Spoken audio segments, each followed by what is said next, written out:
pardoned former Honduran President Juan Orlando Hernandez and let him out of prison, even though he was convicted in a massive international drug trafficking scheme. How is that zero tolerance on drug trafficking? Well, I don't know him, and I know very little about him, other than people said it was like a Obama-Biden type setup, where he was set up.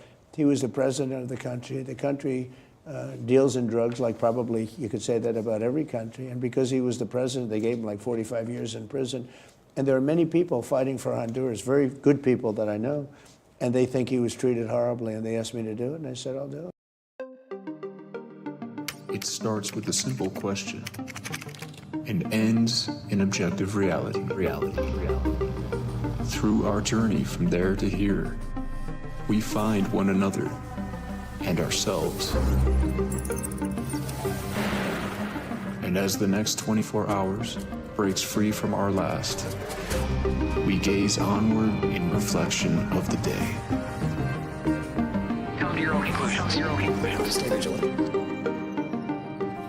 Welcome to the Daily Wrap-Up.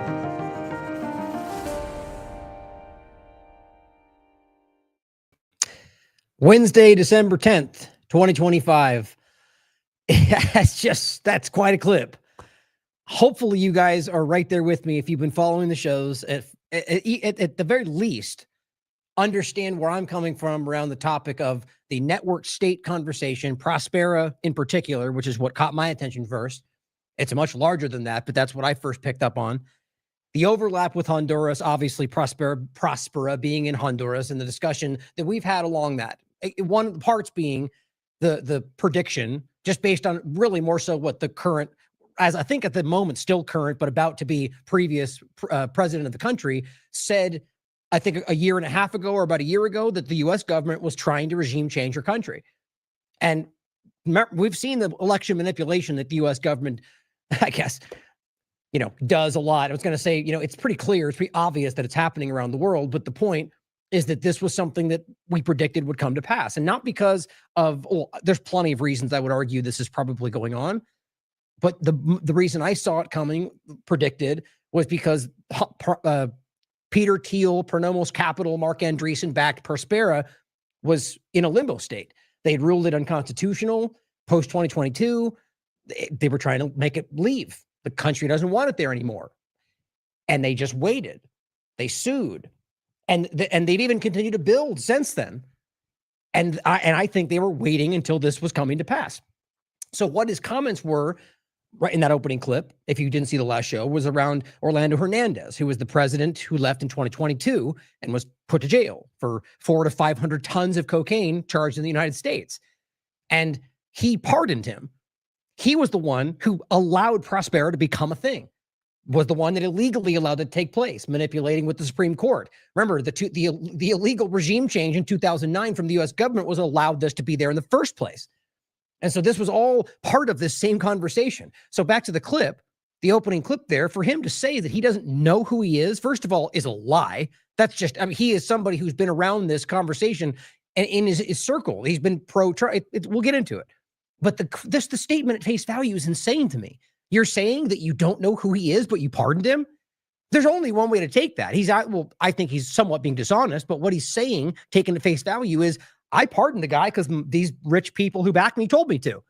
Peter Thiel is who we're talking about. And I think Roger Stone and a couple overlaps, who, by the way, surprise, surprise, are shockingly obsessed and supporting Prospera and the network state and the reimagining of our society, which is what this is about, guys. This is the Great Reset. We're watching them continue the same agenda, and it's not even, it's barely different window dressing.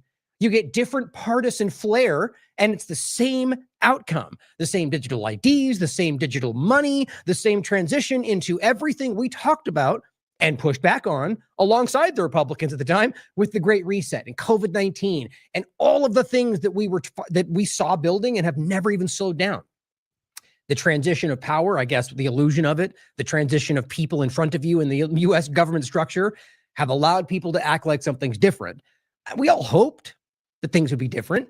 But aside from even the conversation I'm having now, Republicans, I hope we can all see that I was very clearly highlighting before most were talking about it, are unhappy with what's happening, which is very obvious and easy to see.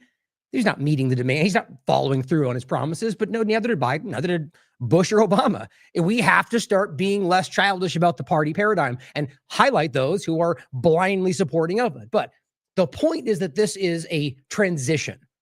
And that's not even being, better way to say that is that's not secret. That's being discussed. You get the conversations like Mark Andreessen on Rogan about how we need the good oligarchs to save us from the bad oligarchs. We have the conversation of the deep state and the rebels and fight. It is an organized presentation to, in my opinion, to convince us that we are fighting something bad while they guide us into what the entirety of the government structure seems to be hell-bent on driving into reality because it allows them complete control over our lives. So we're going to go through this more so. Hopefully you've seen the previous shows, but that part is just standing out like crazy. We have discussions around Venezuela we'll talk about today, a tanker that was just seized and how that seems to connect with the larger conversation. But you have to understand, at least again, from my perspective, and I hope that you will take the time to look through this, disagree with me, challenge me, but look at the source material, that this is a Zionist, globalist, technocrat agenda. Now, I was saying this because there's in a lot of ways overlap for pretty much this last administration, because it really did start to show its head in a very obvious way. Obviously, the major genocide brought a lot of these things out for most people around Zionism. But what's interesting is just to clearly see that they are connected. It is the same, whether it's because they're all working together, you could look at it that way, or that they are the same thing.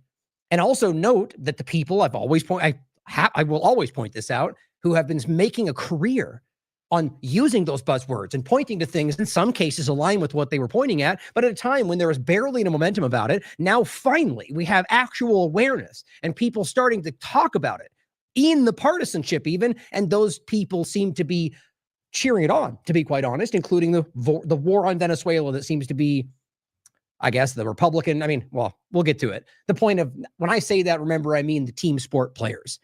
You conservatives out there, I'm happy to see that people are starting to finally speak out about what's going on, just like we were pleading with Democrats to do the same during COVID-19. But we'll talk about a few other things today that are very important, as it all overlaps with this conversation today. Artificial intelligence, where it's going, the growing, control structure, the control grid. It's all building out around us, and how this not just dovetails. It is the same conversation. Prospera and the network state and the CEO-run country, freedom cities. I'm going to read an article from Roger Stone that just lays it all out. The support for Prospera, it is a freedom city. I was making that point because I thought it was contentious in the beginning. Nobody was connecting those two things. And I'm like, this is the freedom city conversation. This crazy thing over here that they're trying to keep secret, that's what Trump is telling you is coming to America.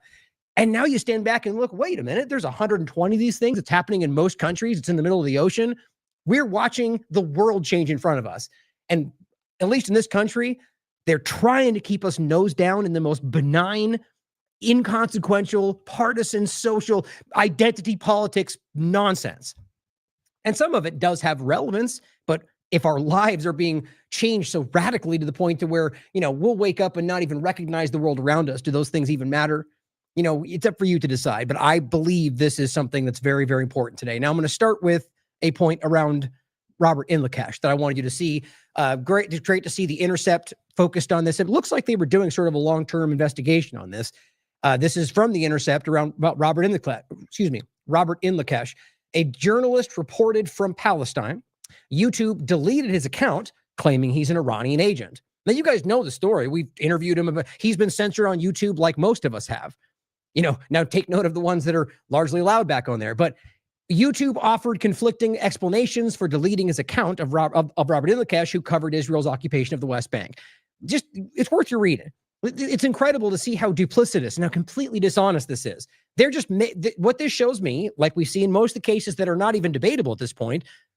I believe this is largely Israel because of the conversation he's having, but somebody out there is going, that can't be allowed. Don't talk about that. Give him whatever, misinformation, medical, something, Iranian agent, shut it down. And so they called him Iranian agent. There's no evidence whatsoever. Now, there's an overlap. He's worked with groups like Press TV, RT, so to have a lot of people, because the American censorship network was so powerful, still is, they went to places that were allowing their conversation. And that doesn't mean that they're the bastions of free speech.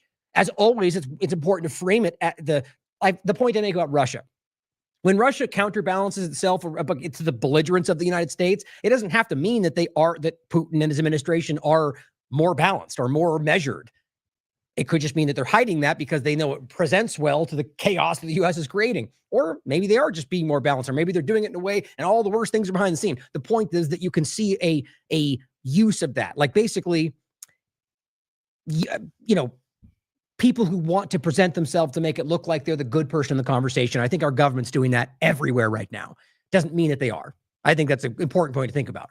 But he was working with Press TV because they were allowing that. They were RT because they were allowing him, unfettered, complete conversation about what he was discussing. And you can see why that would be in their benefit because they're largely on the other side of the conversation.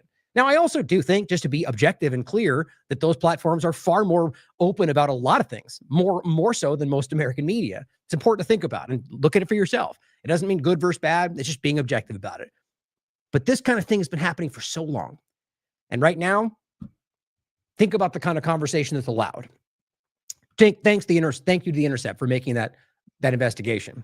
Now, on Epstein, to start a few points I want to get into, just a quick segment before we start with Venezuela, and then the entire conversation today is about AI and the network state overlap and how that connects to Zionism and globalism, the whole thing, and how pretty much all of this does, to be honest.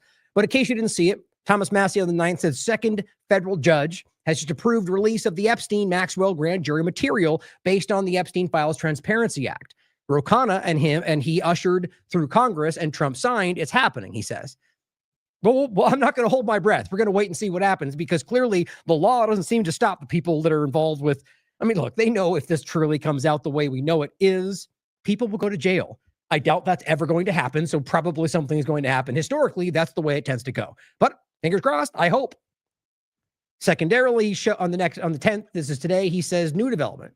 3 federal judges who previously could not release grand jury material have now ruled that their Epstein Files Transparency Act has changed the legal landscape, and they will be releasing all material with redactions to protect victims. So again, good to hear. I'm glad more is going to come out. But if we comparatively, it doesn't really change anything, then that's worth discussion when it happens. But I'm glad to see that more is coming out. And what's worth note in all of this is how much resistance the people telling you they're the most transparent administration in history have been giving around this topic. And then Trump acting like, whatever, release it. I don't care. Yeah, except for you dragging your feet and saying, no, it's fake, it's hoax, the Republicans, the Democrat, and, Johnson doing everything he can to stop this. It's just obvious. Only a willfully ignorant person can't see what's going on. And again, to understand the reality, if you haven't heard the conversation, this applies to all sides of the paradigm. It's not a left and right situation. That's why I think both sides are doing their best to keep this from coming out. But right now, the Republicans are in power, so Democrats are able to throw those shots and make it look like they're fighting it. But we'll see what happens when it comes out. But it's important to note how much resistance there's been. Now, on a few other important points, Massie came out and introduced legislation to end America's membership in NATO. Fantastic. I liked it when Trump said it. I just didn't actually think it was going to come to pass because he says a lot of things that don't actually come to pass. So too do a lot of politicians, almost all. Chris Razzani says NATO should have disbanded when the Warsaw Pact disbanded in 1991.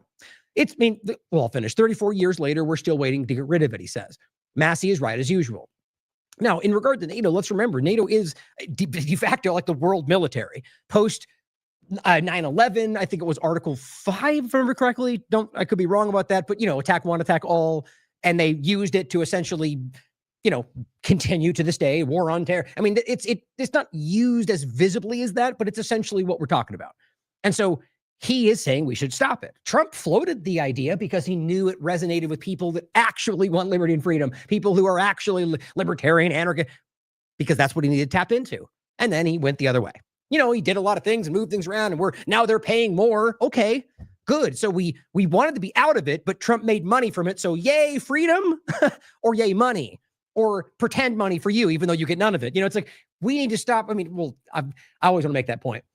At the time when that stuff happens, it's worthy of calling it out, right? The person who's been saying we shouldn't be in it, who then switches to look at how good he's running it, or whatever the narrative switches to, those, like the cat turds of the conversation, will shout one thing as absolute and the next day do the opposite because Trump said it.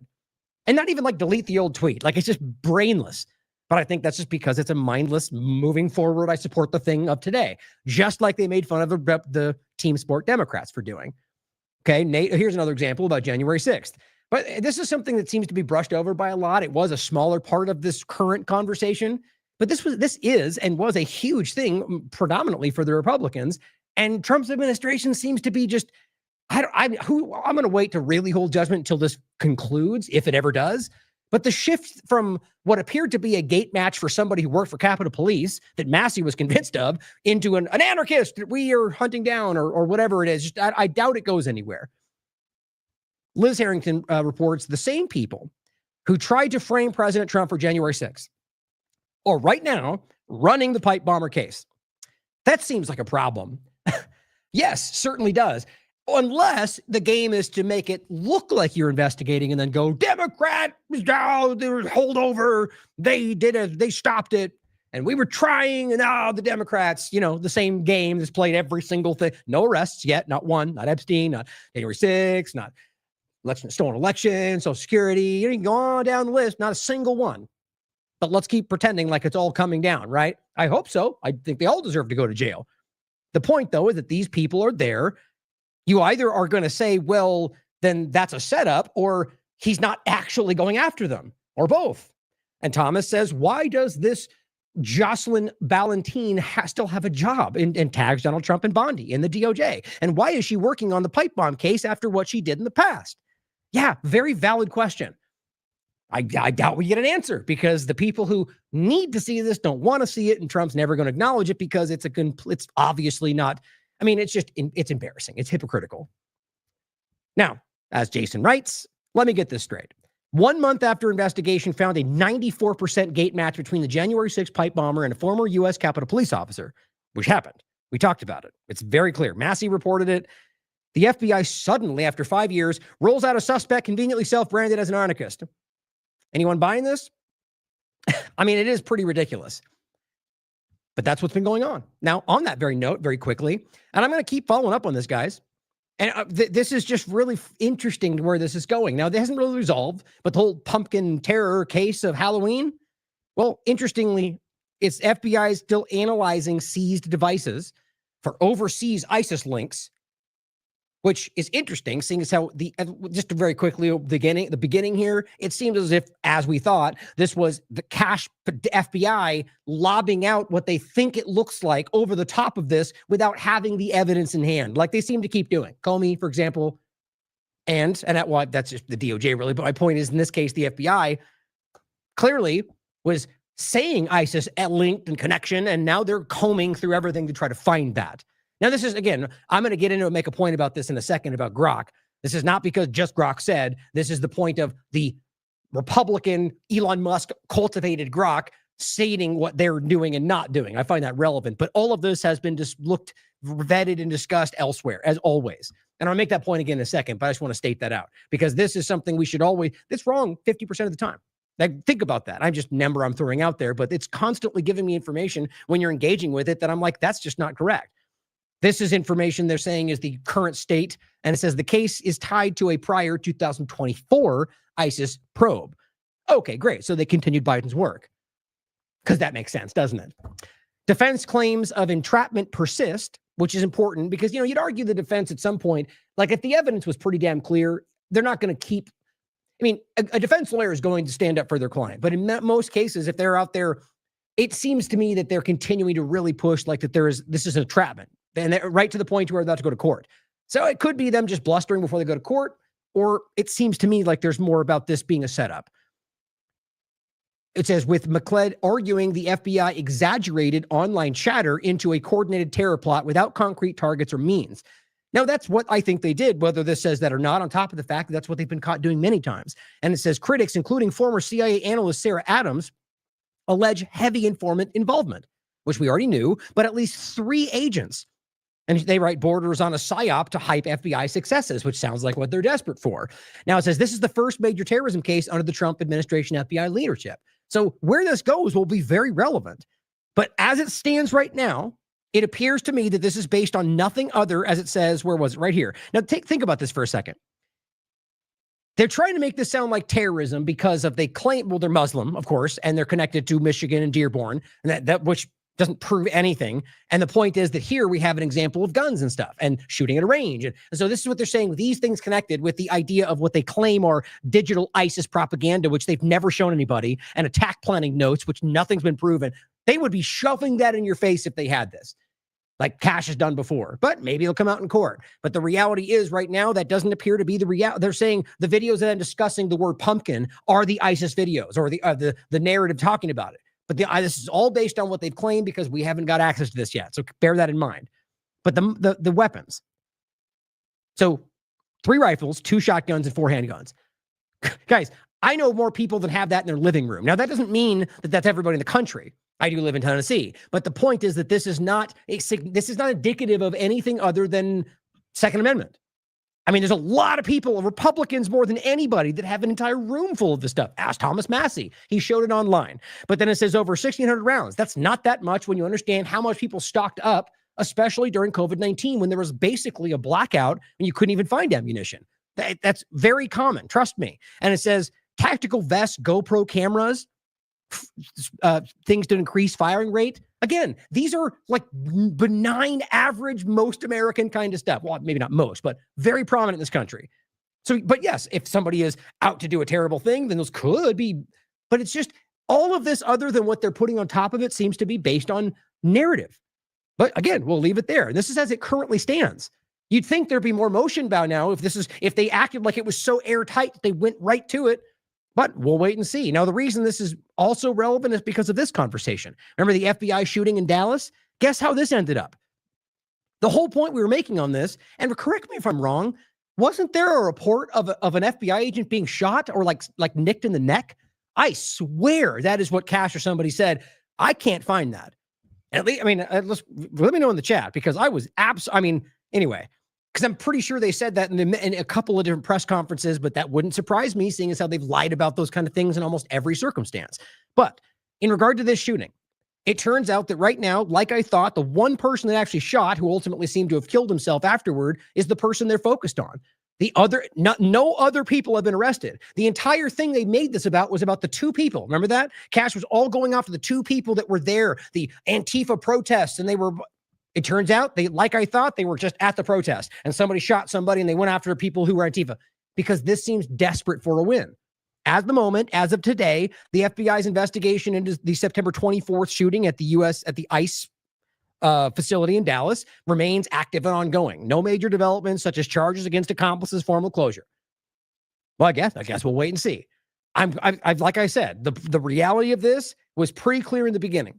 That they were reaching to try to make the lefty terrorist narrative stick. But as always, when the information comes further, we'll show you. But hey, let's talk about the other indictments. Guess you probably didn't know that Letitia James has already been dismissed.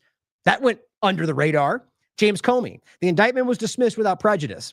The DOJ has not appealed the dismissal. But Jones told you they're all going down, right? But it's actively considering new indictments, however, citing a possible 6-month grace period, triggered by flaw indictments. We'll figure it out down the line. But they're the deep state killing us all and going to we'll give them 6 months. We'll figure it out, right? Letitia James, alleging that she misrepresented property details because, big time deep state stuff for her favorable mortgage terms. What a joke. The original indictment was, now, by the way, crime is a crime and they should be charged. That's not what I'm saying. I'm saying that this is what they claim. You know what crimes they're actually guilty of, what people are discussing, and this is what you're doing? And you could argue it's because that's all they can put together, but that's BS. Anyway, the original indictment was dismissed without prejudice. That's Letitia James. This is DOJ fails to secure Letitia James indictment from grand jury. Why isn't that being discussed? I guess they're out there #winning all day long, right? Career prosecutors had initially deemed the evidence insufficient, leading to internal pushback and firings. Right. The point is, just like the other one, the people who were there appointed by Trump, who were Republicans, were like, there's nothing there. I'm not going to just throw well, then you're fired. Haba, come on in here because you're going to do it no matter what, right? Oops, now she's resigned because there's a whole problem there. Like this administration is completely melting down. Alina Haba resigns after court disqualified her from being New Jersey's top prosecutor. Now, I can't see who's to say what came first. I mean, it seemed she resigned when that was going to happen. And, at the end of the day, This is the person who stepped up because other prosecutors wouldn't do it because there was nothing to make the case. And like I said, people will jump up because they want the power. They want the influence. But then she gets pushed aside. So how many times can we see this before we start recognizing they are just playing everybody? John Bolton. Now, this one's interesting. Of all of them, I argue he is wildly, they're all criminals in my mind, but John Bolton deserves to be held accountable more than most. Bolton pleaded not guilty on October 17th before the U.S. Magistrate Judge Timothy Sullivan and was released on his own recognizance, retaining his passports.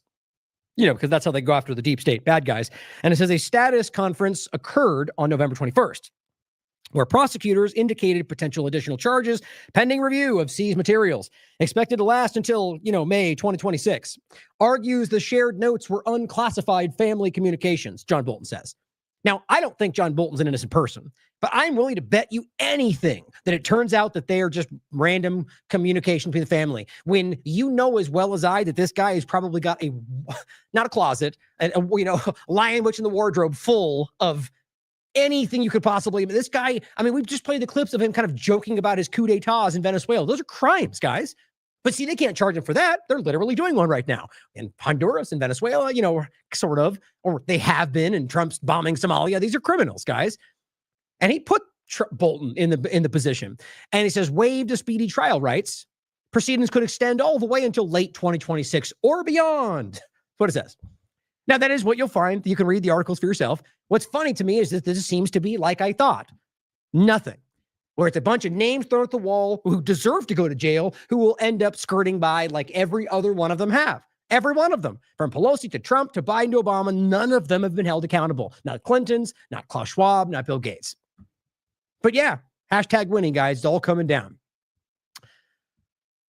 Now, Thomas Massey also puts this in. This week, he writes, which came out today, by the way, we vote on the National Defense Authorization Act. They do it every year or ever. I believe it's every year. Yeah, every year. I offered these amendments he writes to restore freedom, promote peace, cut billions of dollars in foreign aid. You know what Trump said was the focus, save money, America first.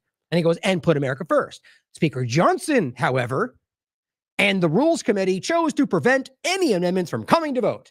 Of course, Trump can act like he has no idea what's going on. Maybe he doesn't. But Johnson's put there because of him. And the point ends up being all the things that might actually be America first, that might actually cut costs, doesn't matter. Why? Because, well, they want to be able to query foreign intelligence information collected under Section 702 of the FISA Act, because he put an amendment to prohibit that, or an amendment to repeal the Smith-Mundt Modernization Act. But of course not. Trump and Johnson want that. So that doesn't count. Prohibits the transfer of MK-84 2,000-pound bombs to Israel. Voided. We want to allow that. Strikes extension of the Ukraine. You get where this goes, guys. All of the things that you would argue that you would expect America first or not more spending or peace president to do are the things where Massey was trying to make happen, and they did not want them.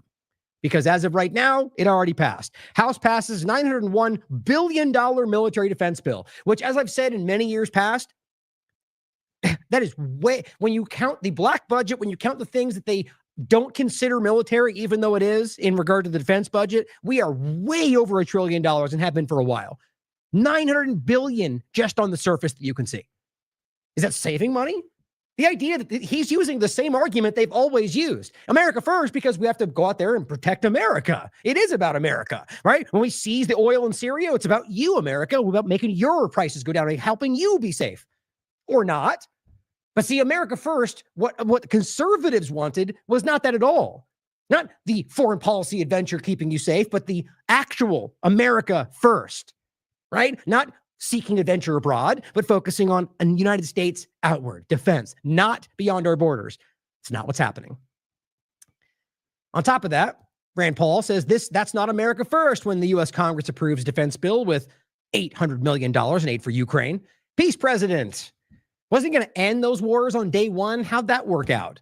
Putin's fault. Whatever. I didn't say why it wouldn't happen. I just said it was a stupid thing to believe because at first he didn't even want to do that, in my opinion. Secondly, there's a lot more moving parts than just Trump saying he's going to do something. But there are articles of impeachment announced. Hasn't happened yet. Al Green, Democrat. So regardless of the intention behind it, I do think he should be impeached. Like I think Biden should have been impeached. These people are criminals, guys. And if you're actually going to hold to the standard of the Constitution, every one of them at this point, as far at some level, pretty far back, you can argue should have been impeached. So if we got to start somewhere, don't we? It shouldn't be partisan to acknowledge the obvious problem, but it will get pushed back on as partisan, unfortunately. Now, with Venezuela, from the peace president, Donald Trump says they've seized an oil tanker off the coast of Venezuela. Now, it's interesting the way they first reported it. It doesn't seem to say it's Venezuelan, just off the coast of Venezuela, but it does very clearly it does seem as if it's directly connected to Venezuela, which would suggest that they stole oil from Venezuela under the guise of freedom, I guess. This is just blatant piracy. December 10th. U.S. forces on Wednesday seized an oil tanker off the coast of Venezuela. Quote, this is just classic Trump. He says, we've just seized a tanker on the coast of Venezuela. A large tanker, very large. The largest one ever seized, actually. I mean, it might be, but it's just so funny how often he does the bombastic, hyperbolic thing. When then you look it up, it's like, oh, it was middle, like not the biggest. Okay. Like, why do you feel the need to bluster like that in moments that you don't even need to? We'll show you examples of that in a minute. I didn't even care to look it up. It's a benign point. But, this is just the funny thing about the crowd sizes, whatever, because it becomes this thing. But it's just the largest ever. What does that matter? What does that even have to do with whether you did this? It's just because he's like, I'm the greatest all the time. And whatever I do, it's better than everybody else. But he said this during a meeting recently. I'll play a clip. He provided no detail on who owned the tanker or its destination. Trump has escalated pressure on Venezuela, on Maduro in Venezuela, the president. And he said, quote, days are numbered in an interview with Politico for the president. Right. I mean, there's just no hiding. What do you mean the days are numbered? So you are planning to remove him from power. Like the fact that he's not even tactful about this. These are criminal activities, guys. There's no reality in which you can but it's not new. Every president in my lifetime has done exactly this. Trump's just really clumsy about it. But maybe that's by design. Maybe he's being told to do that. It says he would not rule out a ground invasion of South American nation. Now, I hate that kind of question. When I won't rule it out. I mean, it's just that means, is it possible? Of course it's possible, but it's insinuating it'll happen. So I tend to ignore those kind of points, like Russia saying that we have the right to respond in with a nuclear weapon. Should you do X, Y, and Z does not mean I'm threatening you with a nuclear weapon, right? But you get the Jones, they go World War III because he said the thing. But Venezuela is a founding member of OPEC and has been has the largest proven oil reserves in the world. It is exporting about 749,000 barrels per day this year, with at least half of the oil going to China, according to data from energy consulting from Kepler. Quote, shippers will likely be much more cautious and hesitant about loading Venezuela crude going forward. These guys are pirates, man. So your illegal seizing of the ship is going to warn people away from legal business with a foreign country? Yes. So it's exactly what they tried to accomplish. These are pirates. These are mafioso types. Nothing new, though. This is not unique to Trump's administration.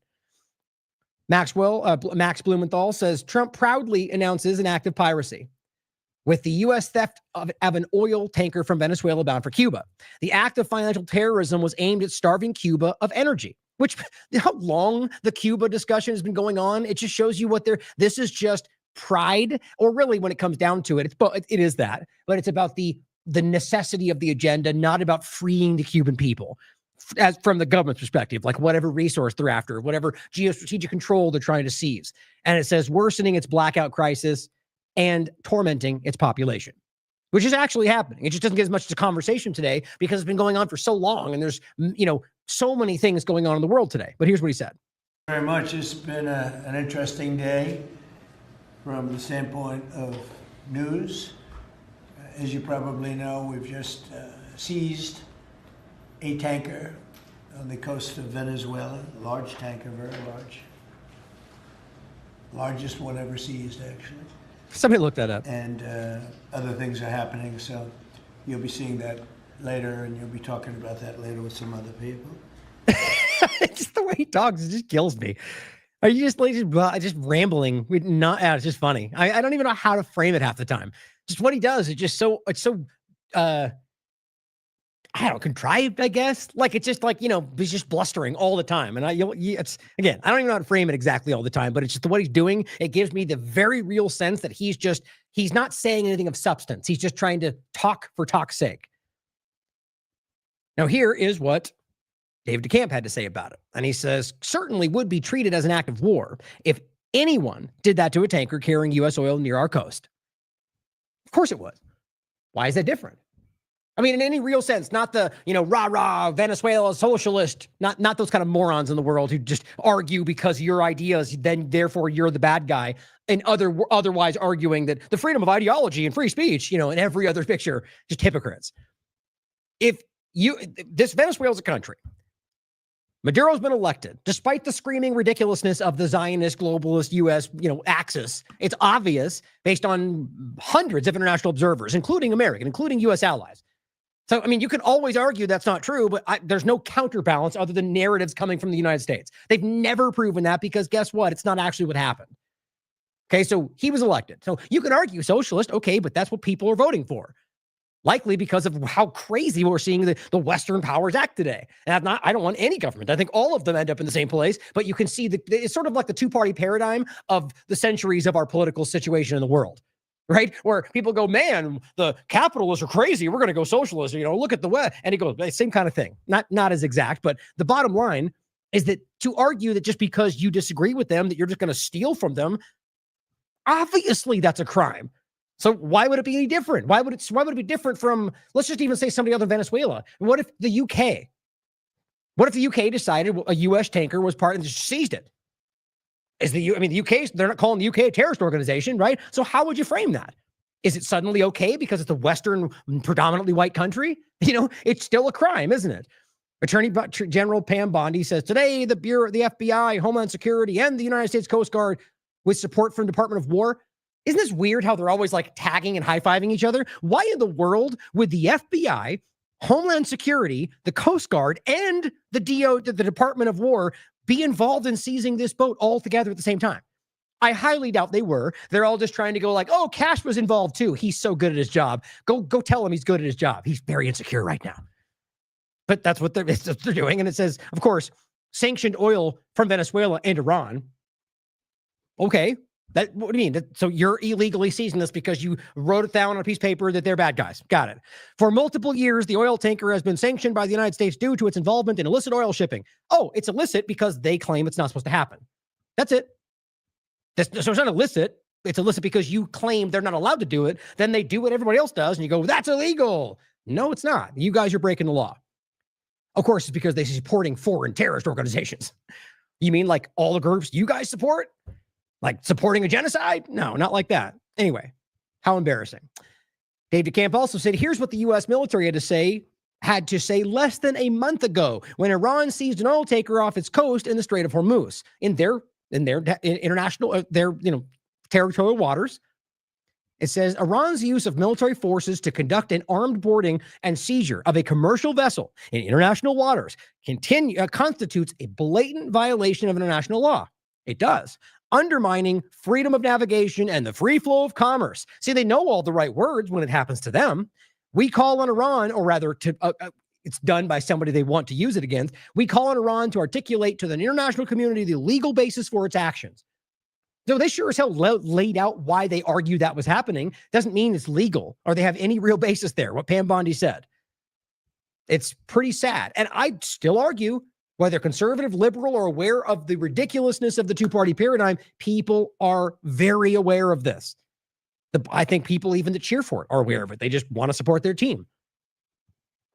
And of course, here's Alex Jones. Locked and loaded. Pentagon launches airborne command centers over Venezuela. Insiders say it's the final step before strikes. My God, what happened to this person? Well, the truth is he's always been this person, as we just showed you from Bill Cooper forward. But the reality is it's all about getting you on board and then turning to the direction that supports the team. And now, apparently, it's war with Venezuela. The guy who doesn't support war, right? Warmongering. And here's Donald Trump showing you how dishonest he is, or maybe how senile. You can decide. I have no problem releasing the video of that second strike. We literally played that on this show. Remember that? 5 days later? What do you mean? I didn't say that. ABC, you're fake news. And all the people who are blind supporters go, yeah, fake news. Democrats suck. And don't care that he's lying or don't care to look and pretend that he's telling the truth. You released release video of that first boat strike on September 2nd, but not the second video. Will you release video of that strike so that the American people can see for themselves what happened? I don't know what they have, but whatever they have, we'd certainly release. No problem. You said you would have no problem with releasing the full video of that strike on September 2nd off the coast of Venezuela. Secretary Hegseth now says... You said that. I didn't say that. This is ABC fake news. How embarrassing, right?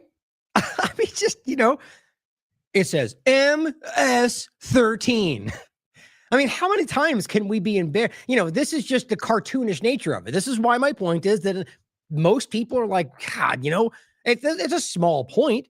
But I argue that it's probably because he thinks that, it's like when cops first got their body cameras and they knew they were there, but they still just kind of did what they did anyway. And they kept getting caught in the cameras.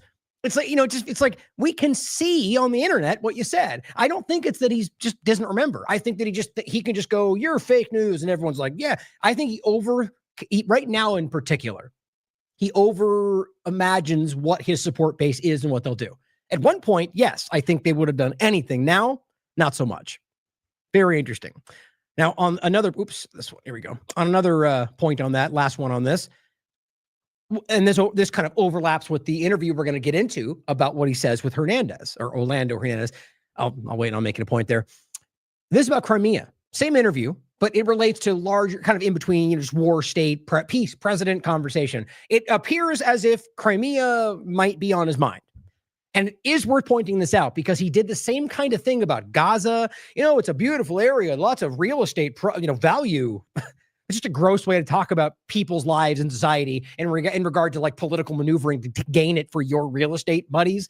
At the end of the day, Crimea, let's not forget. And what he says about Obama doing this, this is the kind of lazy rhetoric that people just go with without checking. It's undeniable. The evidence, let's be objective as possible. The evidence, the mountain of evidence, aside from the narrative coming from the U.S., shows very clearly that this was what was it, 98%, the referendum to join Russia, a predominantly Russian-speaking location, who was being ethnically cleansed by the Azov movement. So was Donbass. And this was being reported by the corporate media at the time, well before they needed to pretend they weren't Nazis anymore. And they were telling you that. So why would this group that's being murdered and ethnically cleansed by these Nazis that the U.S. and Israel and everyone else were growing there for a long time? That's the CIA Operation Aerodynamic. They didn't want to be doing that anymore, quite obviously. And so they joined with Russia. That was not, Obama did not force them to do that. And they were same conversation. There were international observers that clearly document, but it doesn't matter because the narrative becomes they seized it, they stole it. Same with Donbass, same with the lie about how the war started. And that's not to say Putin good guy. It's just to simply acknowledge the reality. So that he's saying this seems like maybe we're going to get a resurgence of Trump never stopped supporting the ongoing joint war to, I guess, either just mire Russia on Ukraine, keep it distracted, or to possibly do something larger and allow Israel to sweep in and steal all of Syria. And that is interconnected, by the way. But I'll play the clip and you'll see what I mean. Hard time. Should NATO stop accepting new members? Should NATO end where it is now? Well, this was the conversation of NATO and Ukraine, which he acknowledges, which I'll credit to him for saying it, that it was clearly that was something that wasn't supposed to happen. And then it became a conversation point, which was, but he does say that before this. There aren't that many left when you get right down to it, right? There aren't that many left. It was always... long before Putin, it was an understanding that Ukraine would not be going into NATO. This was long before Putin, in all I think I cut it in. And now they pushed. When Zelensky first went in and first met Putin, he said, I want two things. I want Crimea back, and we're going to be a member of NATO. He didn't say it in a very nice way either. He's a great salesman. I call him P.T. Barnum. So funny. You know who P.T. Barnum was, right? I do. One of the greatest on earth. He could sell any product at any time. That was his expression. I can sell any product at any time. It was true. He said, doesn't matter whether it works or not. Yeah, great. He's calling you a huckster. He's calling you a manipulator.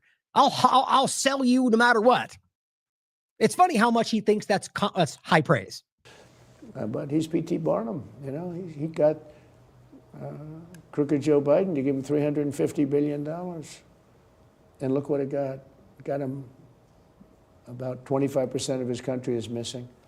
Yeah, that's what happened, right? Because he got money. It's just, what a ridiculous way to frame that. By the way, you have continued giving him money too. The idea is clearly that this is a U.S. government, Israel, a lot of other, UK, there's plenty of countries involved, but I think it's predominantly U.S., Israel. You can see the CIA Operation Aerodynamic that's been cultivating this fascist entity since, 1948? I'll bring it up and look at it when we're done with the clip. And clearly have been growing this. And so the idea that you're telling me you gave him money to support the ongoing issue that you've been growing, and that's why, he lost that territory, because you guys have driven this into reality because you do not care about Ukraine. It's about something else entirely, which there's many things to get into about the possibilities, not the focus for today. But it's just a frustrating way that he just casually lies to you about very large conversation points. And in all fairness to Biden, Obama gave away Crimea. That all happened in 2014. Obama, because Crimea was the heart. I'm a real estate person at heart, right? I'm very good at real estate. And every time I look at that map, I said, oh, this Crimea is so beautiful. Wow. It's surrounded on 4 sides by ocean. It's only got a little piece of land to get to, to the main, Crimea is massive. But it connects the part of Ukraine that we talk about now, right, through a small little jetty. It's 4 sides of ocean in the warmest part. It's got the best weather, best everything. And I know you are Ukrainian, and you know Ukraine very well. And Obama forced them to give up Crimea. That was I remember when it happened, but I wasn't involved like I am now. To the knowledge that I have now, I have great knowledge of Ukraine. I have great. I just love this. I'm great at real estate, and I have great knowledge of the world now. I mean, who talks like that? That's a insecure person. I'm just always pointing it out. The person pounding his chest going, I'm the strongest one in the room, is usually the weakest one in the room. And I'm not even just talking about physical strength. It's just a weakness to do this, guys. I can't stop pointing that out. Knowledge of really, many this countries. conflict began back in 2014. People forget, long before the invasion of a few years ago. Well, you know when this conflict really began, though? It was simmering for years, but when Obama gave up Crimea, that was a big thing. Right. So you just interrupt and revert it right back to what you want to say. It's not true, by the way. I mean, it's just lazy, but it's, the Democrats, I'm fixing it, and people buy it. But to make sure you understand how much more there, this all interconnects with a much larger conversation. And so I posted this today. I want to reiterate that you can check out Jason's clip he made of the overview I did of this connection. He wrote, he said, Prospera is a test run, backed by the same billionaire investors pushing freedom cities in the United States, propped up by Trump's pardoned allies, and designed as a model for future land grabbing many states run by tech elites. Important clip. So we're going to get into this right now. The overlap. An important point of the pardon of Orlando Hernandez, and how it shows you, one, that Trump is willing to do this because of, I guess, people who might be pulling his strings, which is the way you should be considering this, but also just that it's the larger agenda around this network cult that I see. Now, Honduras seeks arrest of ex-President Hernandez after Trump's pardon. So right after Trump pardoned him, Honduras issued an international arrest warrant for him, which I think is a very clear statement, and it's going to frustrate Trump. And ultimately, this is them kind of going toe-to-toe with him on this conversation. It says Honduras Attorney General Joel Zelaya said Monday that he had ordered Honduran authorities and asked Interpol to execute a 2023 arrest order. So it's a pre-existing for ex-President Juan Orlando Hernandez, pardoned by President Trump. I think I just want to point the obvious out there. I think that's an important thing to think about. Now, here's where it gets more interesting. Trump says, I don't know him. Now, you got to stop and think, why would he say that? Sometimes I think like he is trying to make, like I've often pointed out, acting like he's some kind of an independent observer, that I'm not involved. I'm just giving my thoughts on it, even though he's the central figure in most of these things. So maybe he thought that's what make that look, but this is really crazy thing to say. You just pardoned a person arrested for 500 tons of cocaine, and especially in the United States, as he's claiming to stop drug trafficking in the United States. It's embarrassing. So, it's who knows whether that was made to make him look stupid. I don't know. But to say you don't know him, even if you did and you're just trying to hide that fact, which is one of the possibilities, it's projecting the fact that you're willing to pardon people because your billionaire supporters told you to or asked you to without even caring what he's responsible for, or the fact that why do they want that? And we're going to get into that right now. Clearly, Roger Stone, Peter Thiel, Mark Andreessen, these people have a very clear interest in this overlapping conversation. So let's take this out. This, I think this was just a short one, was it's on the Newsbreak app, but I forget what. Mediaite. It says President Trump sat down at the White House for a lengthy interview with Politico's Dasha Burns, who you just saw in that Crimea clip. That was the same interview. Burns pressed Trump on the apparent hypocrisy of his pardoning of a violent drug trafficker, former Honduran President Juan Orlando Hernandez, while promising to crack down on drugs coming to the United States. We'll go through the questions. It says, notably, one of the lead investigators on the Hernandez case was a close Trump ally, former personal lawyer Emil Bove. Trump later appointed Bove to be Deputy Attorney General before making him a federal judge. U.S. attorneys who prosecuted Hernandez had said he was at the center of one of the largest and most violent drug trafficking conspiracies in the world. But apparently they told me it was an Obama thing. So pardon. So this either shows one of the most cartoonishly childly, like somebody who can be manipulated like a child wandering through a candy store, like that kind of absurdity, or he is not who you think he is. And he's willing to lie about these things and even make himself look that stupid in order to hide whatever's really going on. So let's watch the actual video. And we're going to hit them on land very soon, too. Almost all the illicit Venezuela, as we're talking about, by the way. Very clearly, they're projecting that they're going to be war on land. Not just, by the way, bombing from the air. They've now made it much more clear that they're talking about invading Venezuela. Just beyond the pale. Fentanyl in the United States is actually produced in Mexico using precursor chemicals from China, according to the DEA. And Venezuela isn't a significant source or transit country for fentanyl. It barely appears on the DEA's trafficking assessments. Yeah. Well, they do send lots of drugs. Okay. That is that's exactly the point. And the way he responds to this, it should make you laugh at him. So listen to it again. And I really want this to be important. I'm going to play a clip from Max Blumenthal. A couple things I'll play as we go through this. The idea that that's the lie. Fentanyl from Venezuela.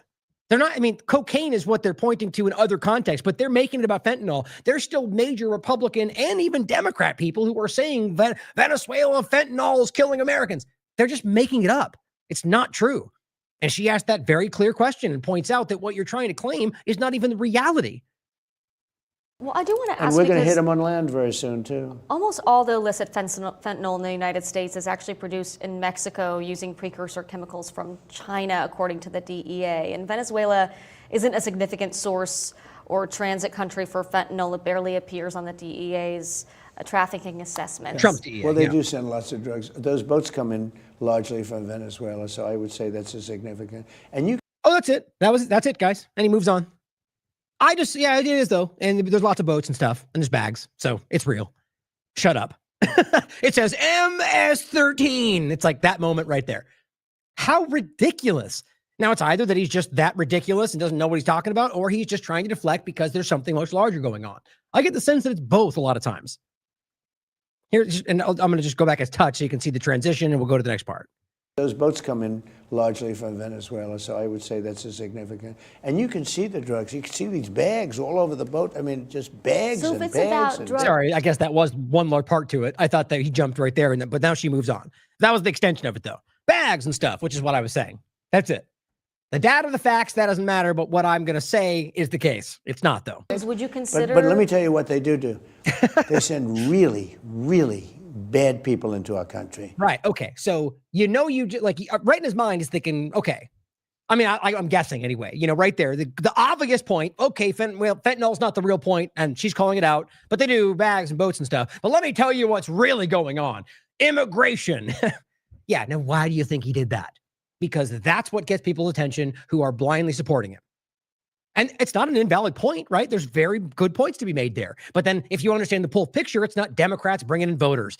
The lies they spin is insane to me. Now, there's some overlap to every one of these things, but the reality of all of your government using this, or Trump and Rubio allowing Venezuelan immigrants because of the last manipulation, or everything else they've continued to do, it's just so obvious that they're playing everybody. They send really, really bad people into our country, and they've done it better than anybody else. They emptied their prisons into our country, and these prisoners are seriously tough. They entered, all of their prisons have been emptied into the United States of America. Murderers, 11,800. Okay. Do you think that's true? They've emptied all of their prisons. They say it constantly. Well, let's take a look. Let's see what Grok has to say about that. Oh, I forgot I was going to play that clip. Well, I'll show this first since we're on this point. So again, Elon Musk, Republican Grok, the one who's very much on the side of the conversation, right, has said that himself, by the way. Is it true that Venezuela has emptied all of its prisons into the United States? Grok says no, it's not true that Venezuela has emptied all of its prisons in the United States. This is a persistent but unsubstantiated claim, often amplified in political rhetoric. But multiple independent fact checkers, expert analyses, and official reports find no evidence of a systematic Venezuelan government policy to release and transport large-scale prisoner populations, specifically the U.S. border. Now, I'm not blindly trusting fact checkers, Grok, or analyses. The point is, there's no evidence. I've looked. You can look for yourself. Like there's no evidence of a 1,000% increase in attacks on ICE. These people are inveterate liars, and they continue to be, but so too of every other administration. They've just taken it to an obscenely ridiculous degree. But he keeps saying it, doesn't he? Doesn't matter. It's not true. Now, let me keep going. I'll play that clip in a second. I want to go back to the Mexico part of fentanyl. 88 So is murders. this about making sure Maduro sees justice? So I'm going to go back a second so you can hear him. He wants to reiterate the number. It's so funny how he really wants people to always focus on what he thinks is the emphasis, right? Which, I mean, the person interviewing needs to somewhat, have a conversation, I argue, but it's funny how he does this where it's almost in many cases the part that nobody really wants to get into. And it's like the part he wants you to constantly think about. It's deflection in my mind. Into the United States of America. Murderers, 11,888 So is murderers. this about making sure Maduro sees justice then? 11,888 murderers were. Oh, you mean the murderers that didn't actually end? He's talking about the prison. Now, there are people that you can discuss in regard to immigration, but the claim he's making about releasing them all, he's referencing numbers that have been reported about some prison over. It's not the facts. But he's got a specific number, though, so it sure sounds real. Were entered into our country, and Stupid Joe took all those people, and now we're getting them out. We're finding them. We found a lot of them, and we're getting them out. It's just funny, isn't it? Joe Biden's a criminal, like all of them. He deserves to go to prison. But is it just like this, the lack of decorum, stupid Biden? It's just, it's just a childish thing to do. It's because he is dumbing down the conversation because he thinks you're that stupid. I know he's wrong, but he's not wrong about all of them. We're putting them in jail.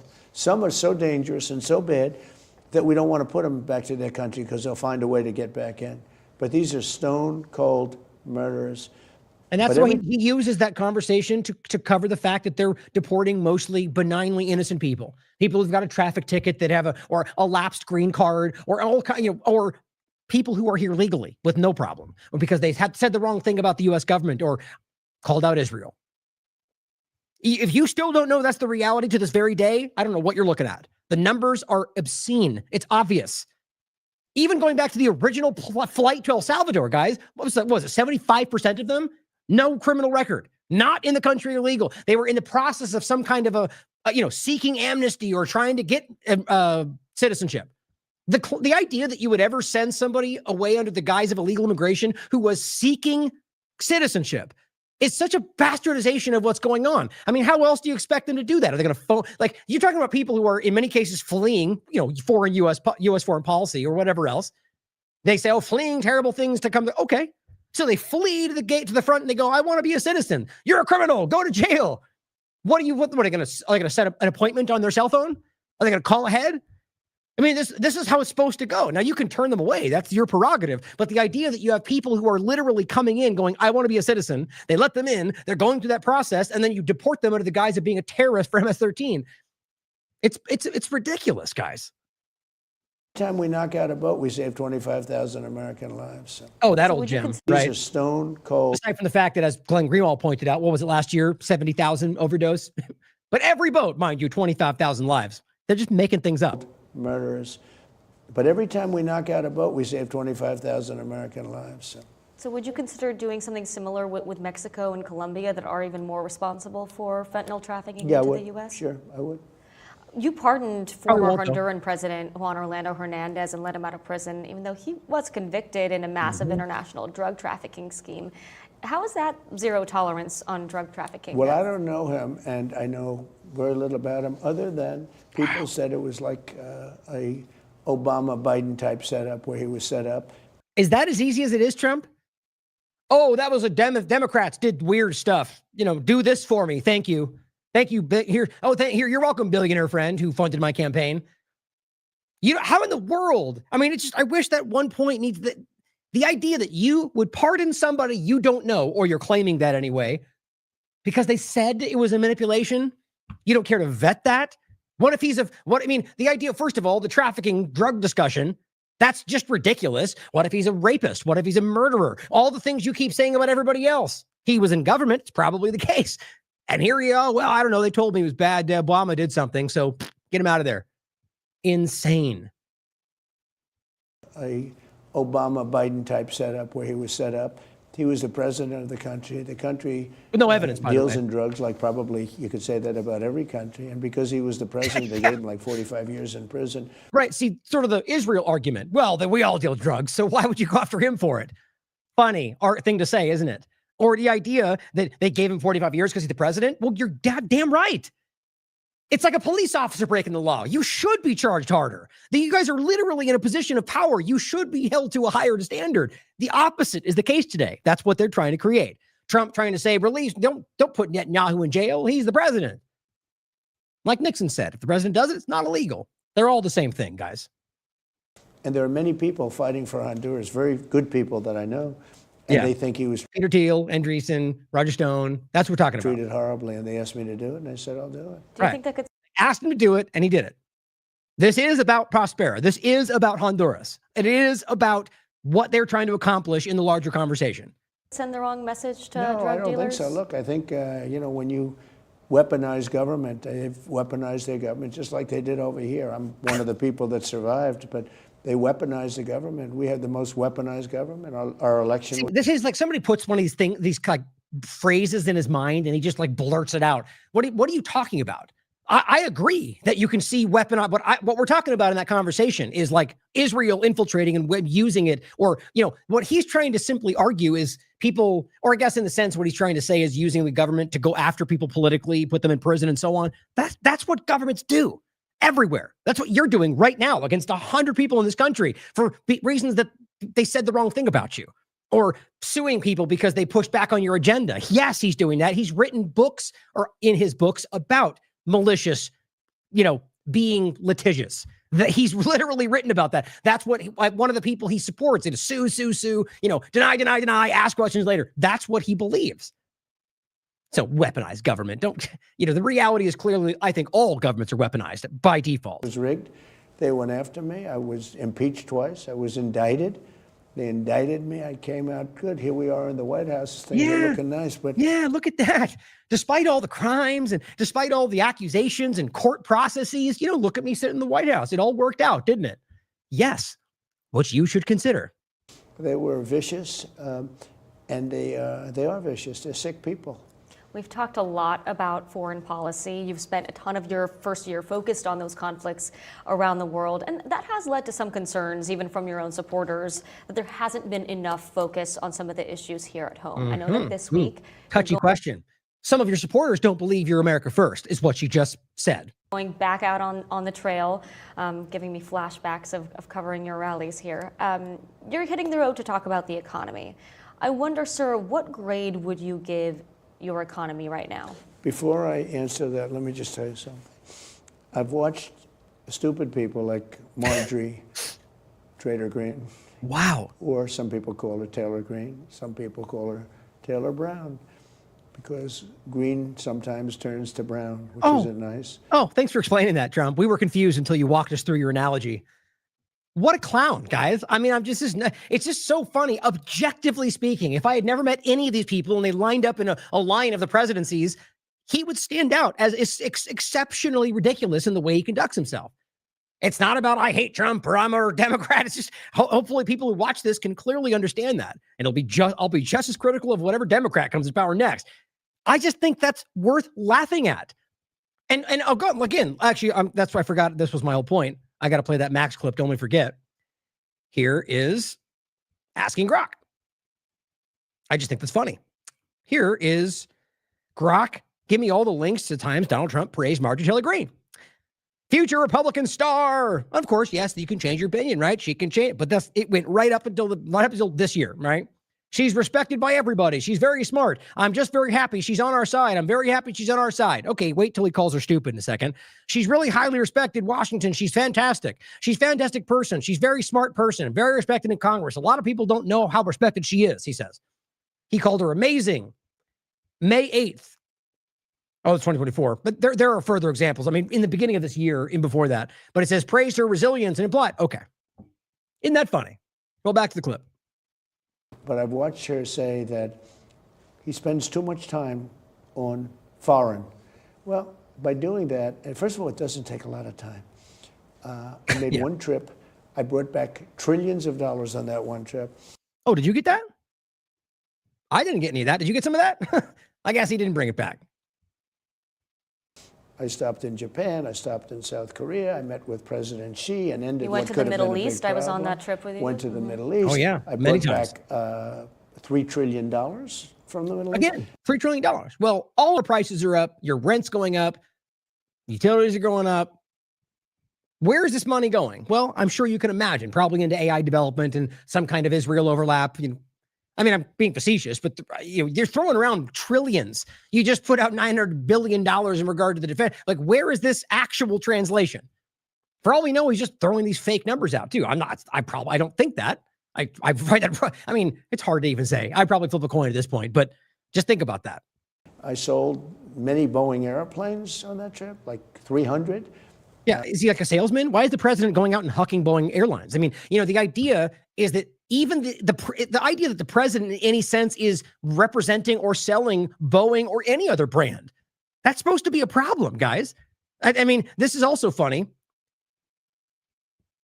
I'll include this because Catherine Austin Fitts made this point. Oh, where was that? I think it's way down here, actually. Oh, I'll come back to it. Yeah, I'll come back. It was the discussion about Trump being the most anti-capitalist president in history. That's her opinion. I'm planning to disagree. But when you look at the reality of like the NVIDIA, the TikTok, and all these points, this is a communist, socialist, fascist kind of an overlap. It's not debatable. But if you understand it, there's been these things for quite a long time. But it's just important to point how hypocritical this is. When I go on a trip, I only have one place in mind. It's the United States. So when, people with low IQs like It's easy to Marjorie say Taylor that. Greene, she's a low IQ person. Oh, low IQ. Well, I guess that differs from the 3 other times you said she was the smartest person in the room, So either he was, which I think is the case. It's like none of this is his opinion. He says what he wants you to think in the moment. Always. He is always a sociopathic grifter. Like most of them, I argue. But what he's doing is go, oh, she's the greatest because it behooved him in the moment. Now she goes, you're not doing what you said. Now she's the dumb one. Like he did with Massey and anybody else, not for doing anything dumb, but because they dared to have their own opinion. That is an insecure person. When she says but she was a loyal person until I wasn't able to answer her phone calls because I'm just too busy to answer people's phone calls. You can't. Got it. So loyal is what it demands. Not your own opinions. How dare you think for yourself? The moment that you're not loyal, doesn't matter. I don't care if you're the most America first person in the room. You're not loyal, you're out. Yes, we all see that now, if we're honest with ourselves. Call me 3 times a day. And it's just, not appropriate when I have, over 200 congressmen, 53 senators, 212 countries. All of these people are calling. And Oh, sure. Right. I mean, look, I'm not going to deny the fact that the U.S. government as an entity, by damn near force, is involved with most things happening. But do you really think that's what's happening?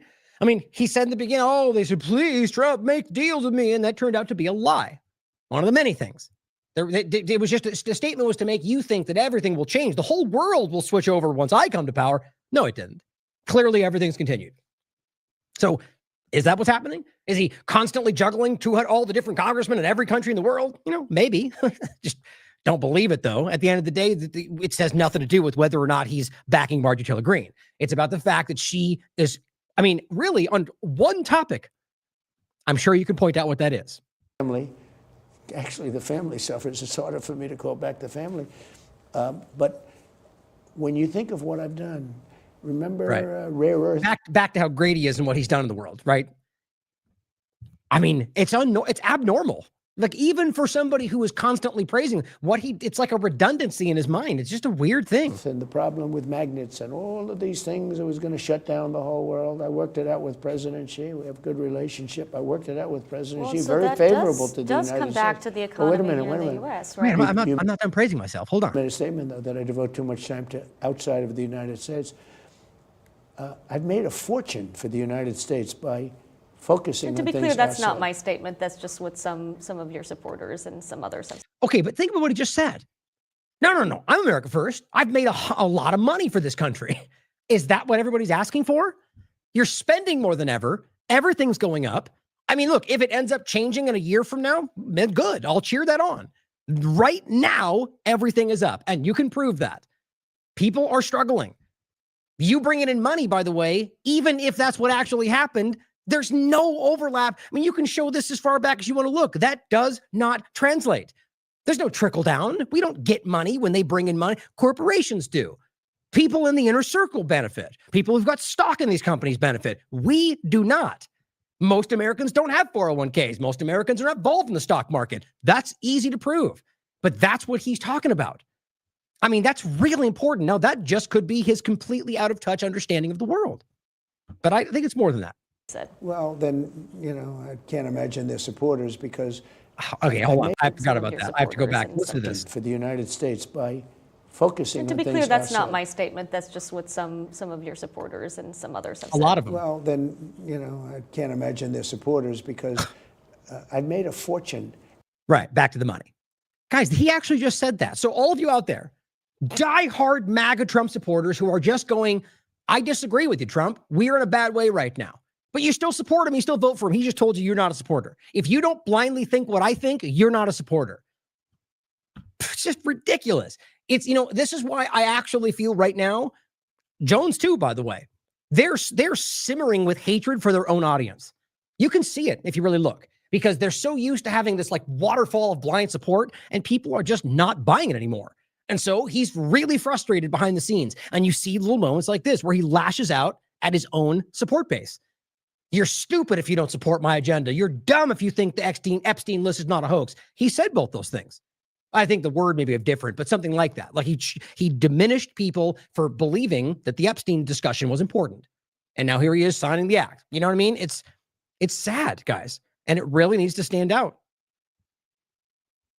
So, the last one I was going to play, remember starting with the point about the Mexican fentanyl conversation. And he just was like, no, Venezuela, they bring lots of boats and bags and stuff, right? Well, what's crazy, that is the truth. And it's China and Mexico, predominantly China, as she even pointed out in regard to the actual, through the mail. That's the actual truth. I've said that my entire time discussing fentanyl. Hasn't changed. It varied, but it hasn't really changed over the years. So here, in regard to Max Blumenthal's report around a DEA overlap and because of Mexico. And it just shows you that what I think this clip shows right here, let me get on it for you, is that this shows you the U.S. government currently and before involved in this, like it always has been. Like we just saw, actually, I'll bring that up. The cartel, the DEA, what was it? This is from Forbes. This is from 2025.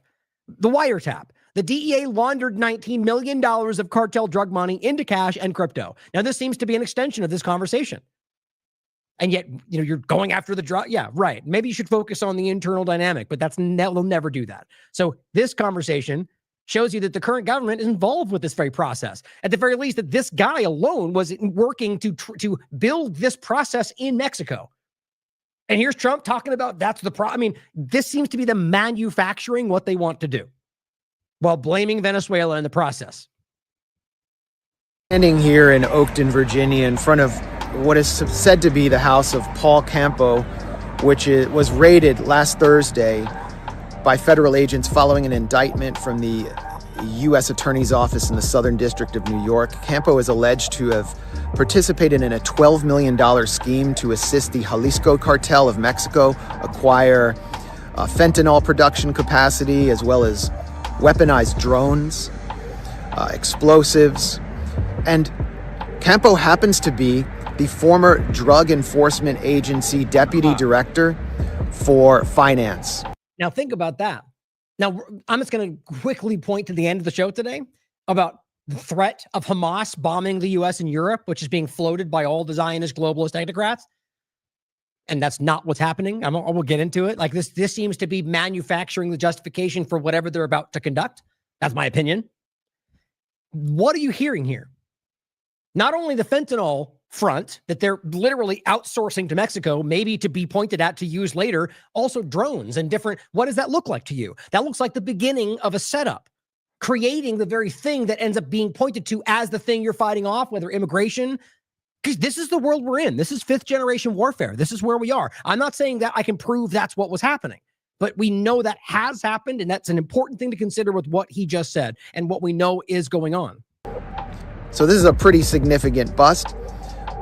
But even more significant is the fact that his partner in this alleged scheme, Robert Sensei, is a veteran CIA operative whose involvement in CIA schemes goes all the way back to Reagan's October surprise, who has participated in multi-million-dollar frauds to allegedly, apparently, purchase military-grade helicopters for a certain Middle East country. And so here we are in a white-collar suburb where high crime.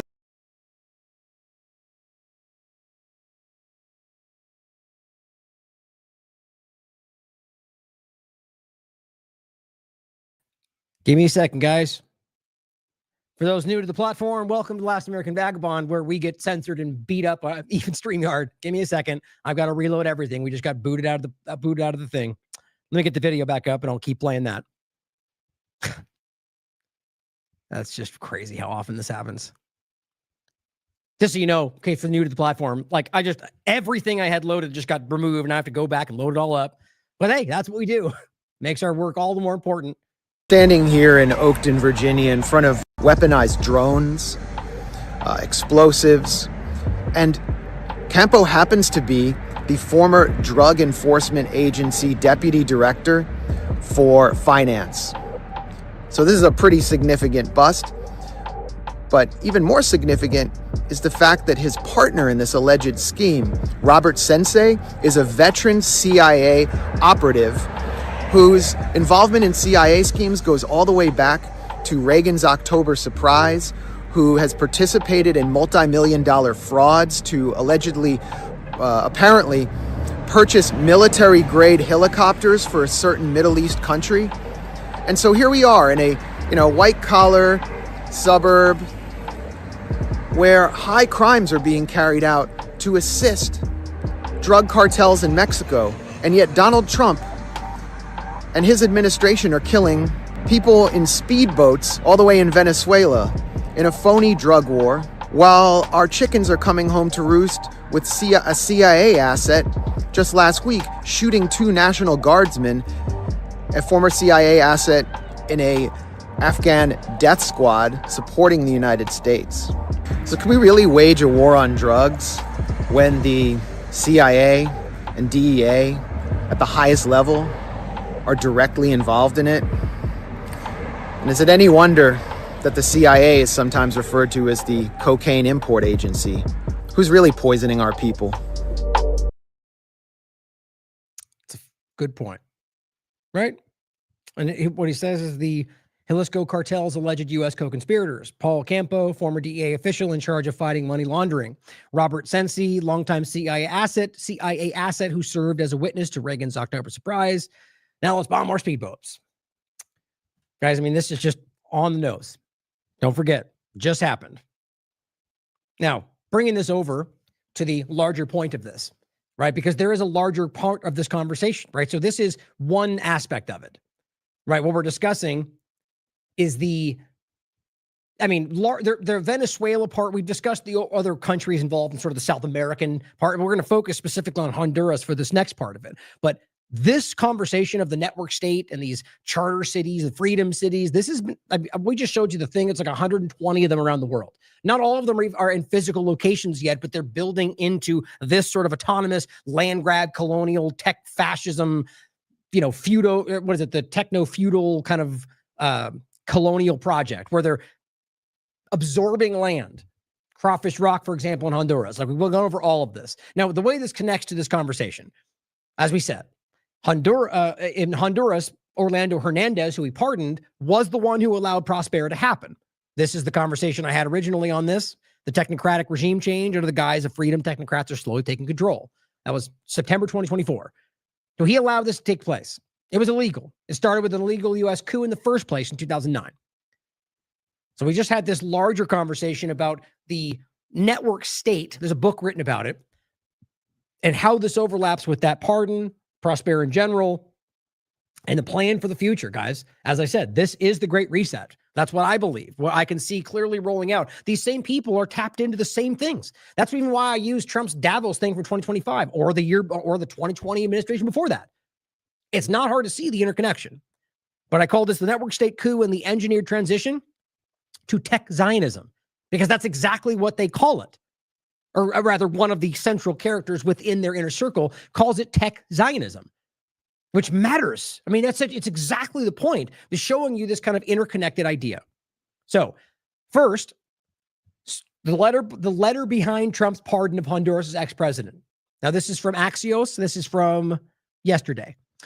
From a U.S. prison cell, Honduras' ex-president secured a likely pardon for drug trafficking thanks to a letter he penned praising Donald Trump, whom he called Your Excellency, and a persistent lobbying campaign by longtime Trump pal Roger Stone. Let's also not forget the Republican lobbying group that was put to power to get this to happen. Now, there's money and power swinging around this whole thing. This is not just some random guy. You heard Trump say it himself.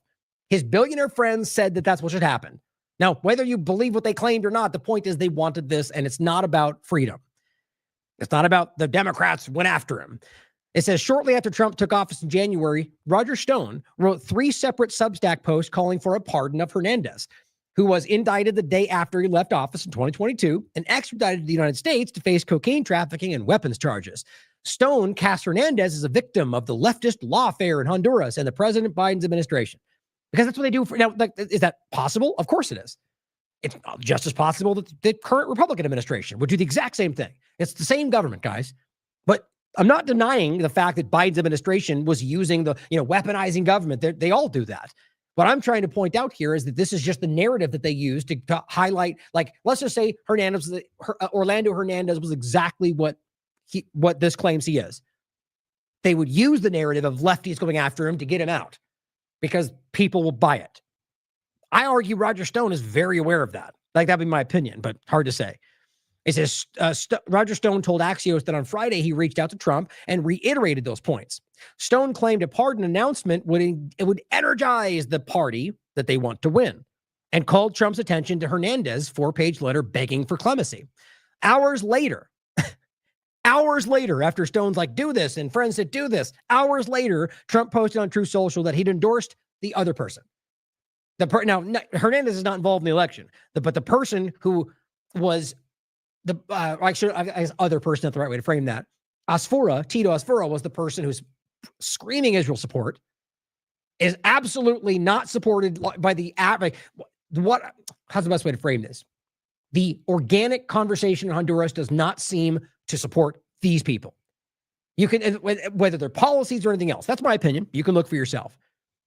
It's clear they were manipulating this. There's a lot of, we went over in the last conversation about the evidence around the manipulation of the election itself, not even just them screaming about this from their platforms, Musk and Trump and Stone and Bannon and all of them, which is just a massive amount of influence. It's the fact that what they're doing on the ground and what they're doing in the conversations, in the media, in Honduras. This was a manipulation, guys. It's obvious. But so the point is, after he was put to this conversation, he went right out and said, we want this person. Now, I think it's I'm blanking on the person's name. I might come up in this conversation. The person who is against Prospera, against that being in this country, is the one that they are all fighting against. And the other two candidates are pro-Israel, pro the United States, which again does not seem to even remotely represent what Hondurans seem to collectively say out loud. Now you can tap into it for yourself. It's difficult to ever get that. There's always political conversations over everything. But when you look at what Honduras, what they've been going through, like most of these countries, it seems very clear that none of them in any of these countries want U.S. manipulation going on. Now, it says it was a Biden trap, Trump told reporters on Sunday about the case against Hernandez. So going forward, here is one of the later, this is January 24th. This is Stone Cold Truth from Roger Stone. The title, How President Trump Can Crush Socialism and Save a Freedom City. I mean, that's perfect, right? He's talking about Prospera, a freedom city. So when Trump says freedom cities in America, that's what he's talking about.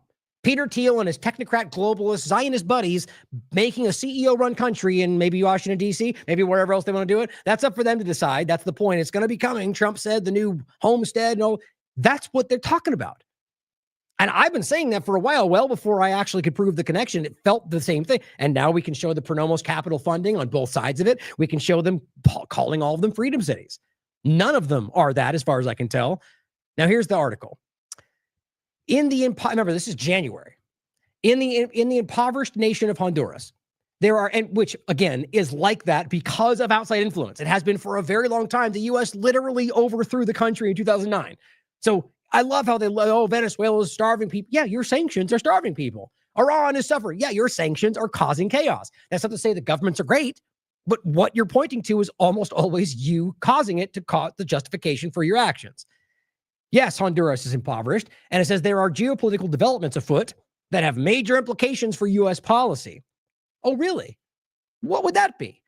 What exactly is the implication for U.S. policy? Well, he's going on to tell you. It's Prospera. See, there's more to this than you realize. And the future of freedom throughout the world.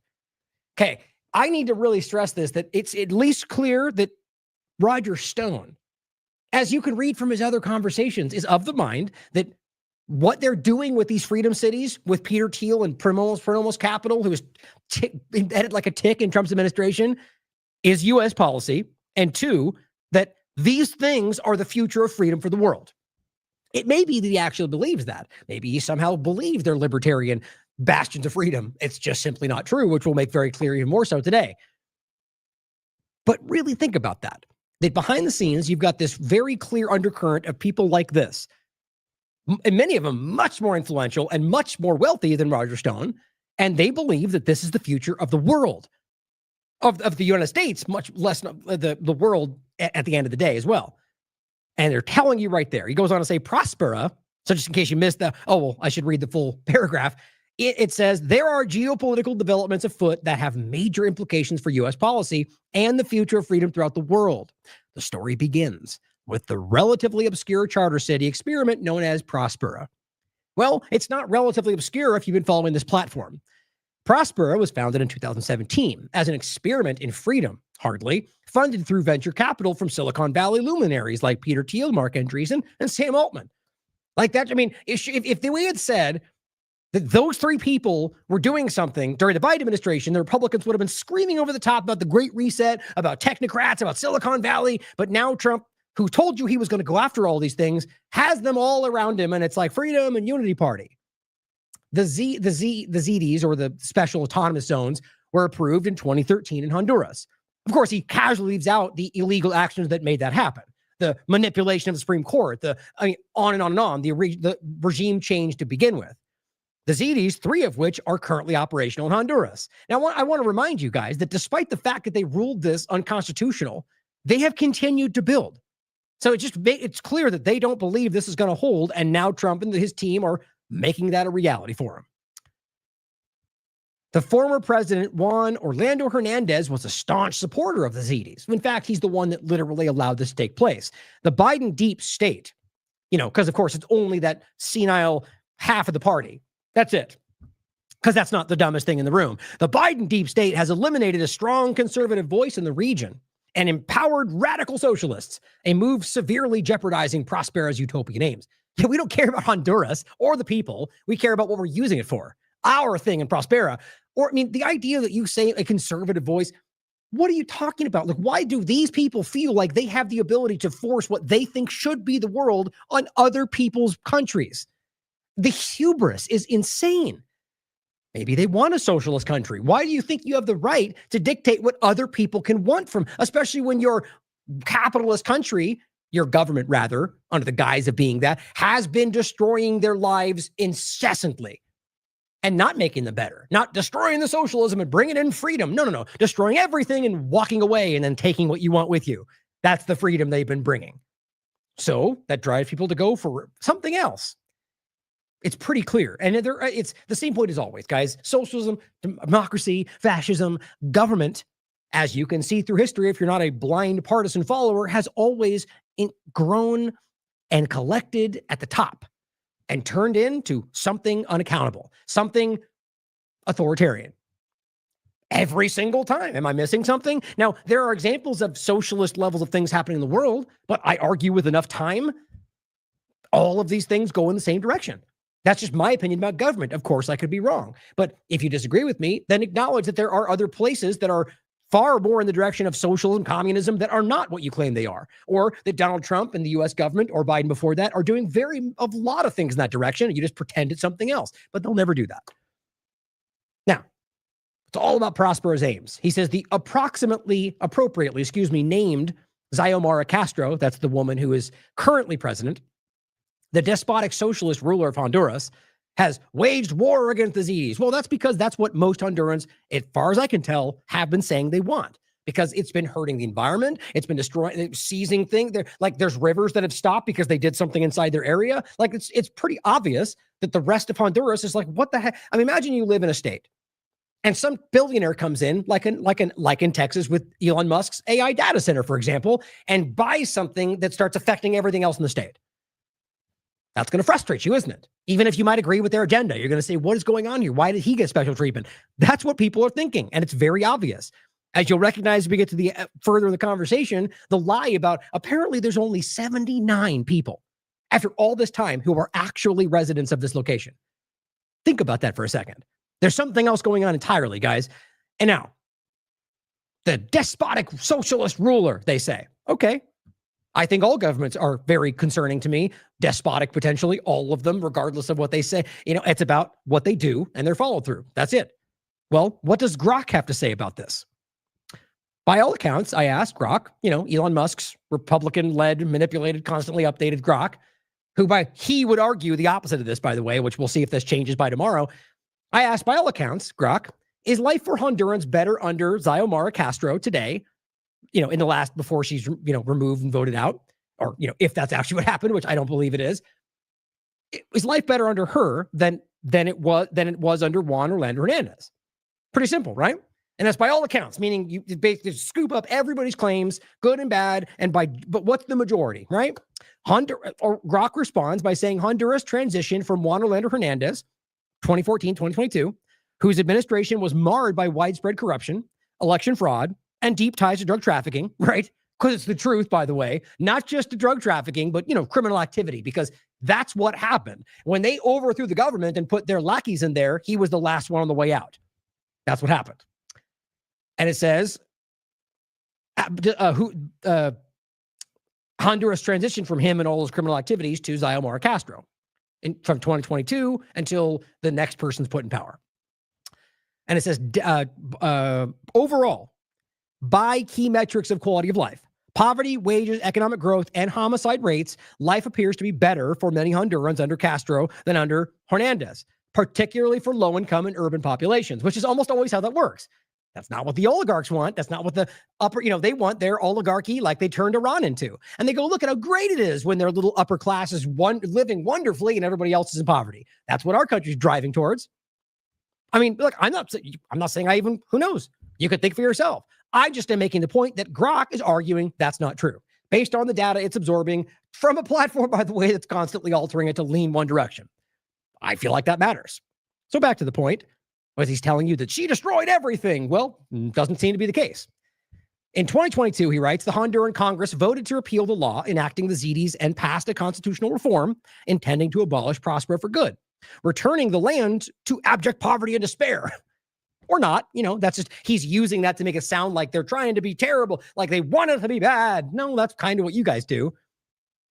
But so they vote, which did happen, and it was very well documented. They do a constitutional reform, kind of like dictators always do, right? Which I'm not saying that couldn't be the case. Like the U.S. government pretends like this all the time, but it's just funny to think that you're calling it this despotic regime, third world country, and she's voting, going through constitutional reforms, and involving people in Honduras, and they collectively vote to remove this from being in the location. And again, like I said, you can see that there's a large resistance to this, and that's a bad thing. So the point is, we don't care what Hondurans want. It's what we want. It's what we think is best for you, even if it's not really what we think. These reforms are clearly against the law, he writes. Really? As Prospero and 2 other active ZDs were granted a 50-year guarantee of legal stability. Okay. So recapping, you illegally regime change the country. Your last illegal president manipulates Supreme Court to allow this to take place. Or actually, I think the date, I think it was 2014, 2022. I think that would have made, either way, one of them before it, or one of their coup presidents that was allowing this before 2022 when they lost control, which is even what they say. Where was I? Oh, hold on. I just lost my point. Oh, right. So illegal regime change. You have the manipulate the Supreme Court to allow it to happen in the first place. Then you have people vote in a president who then says, we don't want this anymore. It's not constitutional. And you're telling me that a deal you made with an illegal coup president is what you're claiming. And you say a 50-year guarantee of legal stuff. Who does that? Here, you can have half our, all this area of our country, 50 years guaranteed. That's what somebody signing over the country would do for another power. So the idea that you claim that's illegal is just insane to me. If you brought this before an actual international court and you proved, which is on record right now, the illegal coup, I don't know how that would stand. But that's why Trump's trying to put themselves back in power, I think. And now it says the Honduras Supreme Court ruled that ZDs were unconstitutional. They did in September 2024. Now remember, that's after 2022 when they took back control. Now I'm not even saying good guy. I'm just saying the difference from what the U.S. government wanted there. And they ruled it was unconstitutional. How is that illegal? I don't understand how you could even frame this. Like, even if you have the agreement, it's just what they're trying to do is argue that this gives them the right to sue the country, which I think is kind of part of the plan. They're suing them for 1 or 2/3 of their entire GDP. Central planners and technocrats, he writes, manipulators in place, central planners and technocratic manipulators in places like Washington, D.C. and Davos would prefer population control measures to deal with the world's impoverished, but capital investment in charter cities like Prospero offer a contrasting vision for a decentralized, more developed, more humane technocratic manipulator socially run place. This is really what we're talking about. So he's simply trying to counterbalance him as if he's not the technocratic manipulator central planner. That's what they're doing, guys. Literally what they're doing with this kind of idea. So what I really want you to hear is the same thing Mark Andreessen said. We're the good oligarchy fighting back the bad oligarchy. We're the oligarchy rebels fighting the oligarchy deep state. Okay? And so what he's trying to do right here is go central planners, even saying technocratic manipulators. Well, that's all of what they're doing in DC even, and places like Davos, where Trump has spoken regularly, prefer population control, which is kind of what they're doing as well, or all of them with the COVID-19 overlap. But capital investment in your location, not Honduras, offers a contrasting vision. Yes, it does. It offers your technocratic planner, central plan manipulation vision, but it's the good version, right? It's the version of the freedom rebels fighting, whatever they want to make it into buzzwords to make it sound like you want it. It is the same thing. Do you want central planners and technocratic manipulators from DC, or do you want central planners and technocratic manipulators from Prospero, or whatever the overlap is? While she demonizes the ZDs, he's talking about Castro, Castro's regime is in shambles, he writes. Again, not by all accounts, not according to Grok, not according to other research you can look up. She is openly conspiring with known Venezuelan drug dealers, he writes, a move that surprised the U.S. ambassador to Honduras. Well, I asked Grok. Xiomara Castro is openly conspiring with known drug dealers, a move that surprised U.S. ambassadors to Honduras. Is there any evidence of this? I asked Rock. And it says the claim appears to be misspelling or I misspelled her name. That's me. I just typed it in wrong. I missed an RA after it. But anyway, the point is there is no evidence that she's openly conspiring with known Venezuelan drug dealers. Now, is it possible? Of course it is. probably even likely. But the same old point is there. This is something that's being circulated because they're trying to dehumanize and go after a person they don't want in the position. I haven't found any evidence to back that up. Not to say that it's not likely even. Isn't this just ridiculous? This is just a running theme that's gotten more obvious than ever in this administration. Now it says the shining examples of Bukele, right? The cool dictator, apparently, that's what they called him, or what he called himself, and Javier Milei in Argentina. That's what they're pointing to? Argentina that's collapsing, they've got a major bailout as we're spending more money to help. All of these things are the same conversation. What they're doing in El Salvador is a sort of a weird version of what they're trying to do in Honduras. Javier Milei is pretending to be a libertarian for the same reason. These are not examples of anything we should want to emulate. These are examples of grifting and authoritarianism with a conservative flair. The shining examples of Bukele in El Salvador and Javier Milei in Argentina. He says that twice in a row. It is not the intrepid investors of Prospera who are the enemy of the people, he says, but the regime itself. Okay. So it's not the group trying to take everything from them. It's the group trying to protect them. They're the bad guy. A well-timed pardon of former President Hernandez by Donald Trump, remember this is January, could be the final death blow to Castro, an elected president, okay, with national elections set to take place later this year. Castro's regime could be upended and Honduras liberated without firing a single shot or deploying a single troop. I guess that was on the table in what would be a massive strategic victory for the U.S. interests in the region. Why would that be? What's the U.S. interest other than this Prospera experiment? May the Prospera experiment prevail, he writes. Right, without a shot fired? What are we talking about? So you're talking about a potential coup? Now, this is Roger Stone, mind you. I'm not saying he's tapped in immediately to everything going on. But this was written in January. He petitioned them, and then right after he got this conversation, he pardoned the guy without even apparently knowing who he was, as Trump said. This is obvious. Back to the starting point, guys. In the impoverished nation of Honduras, he writes, there are geopolitical developments afoot that have major implications for U.S. policy. Not who's in power, but what they can do. He says, and the future of freedom throughout the world. The story begins with Prospera. I just can't make that any more clear, at least what Roger Stone believes, which is what I'm trying to highlight, that this is a global reimagining of society for the benefit of the social engineers and technocrat manipulators, or what did he say? He said the central engineers. Social engineering is really what we're talking about. So here's an article from Gizmodo, excuse me. Roger Stone wants regime change in Honduras to support a techno-colonialist crypto city.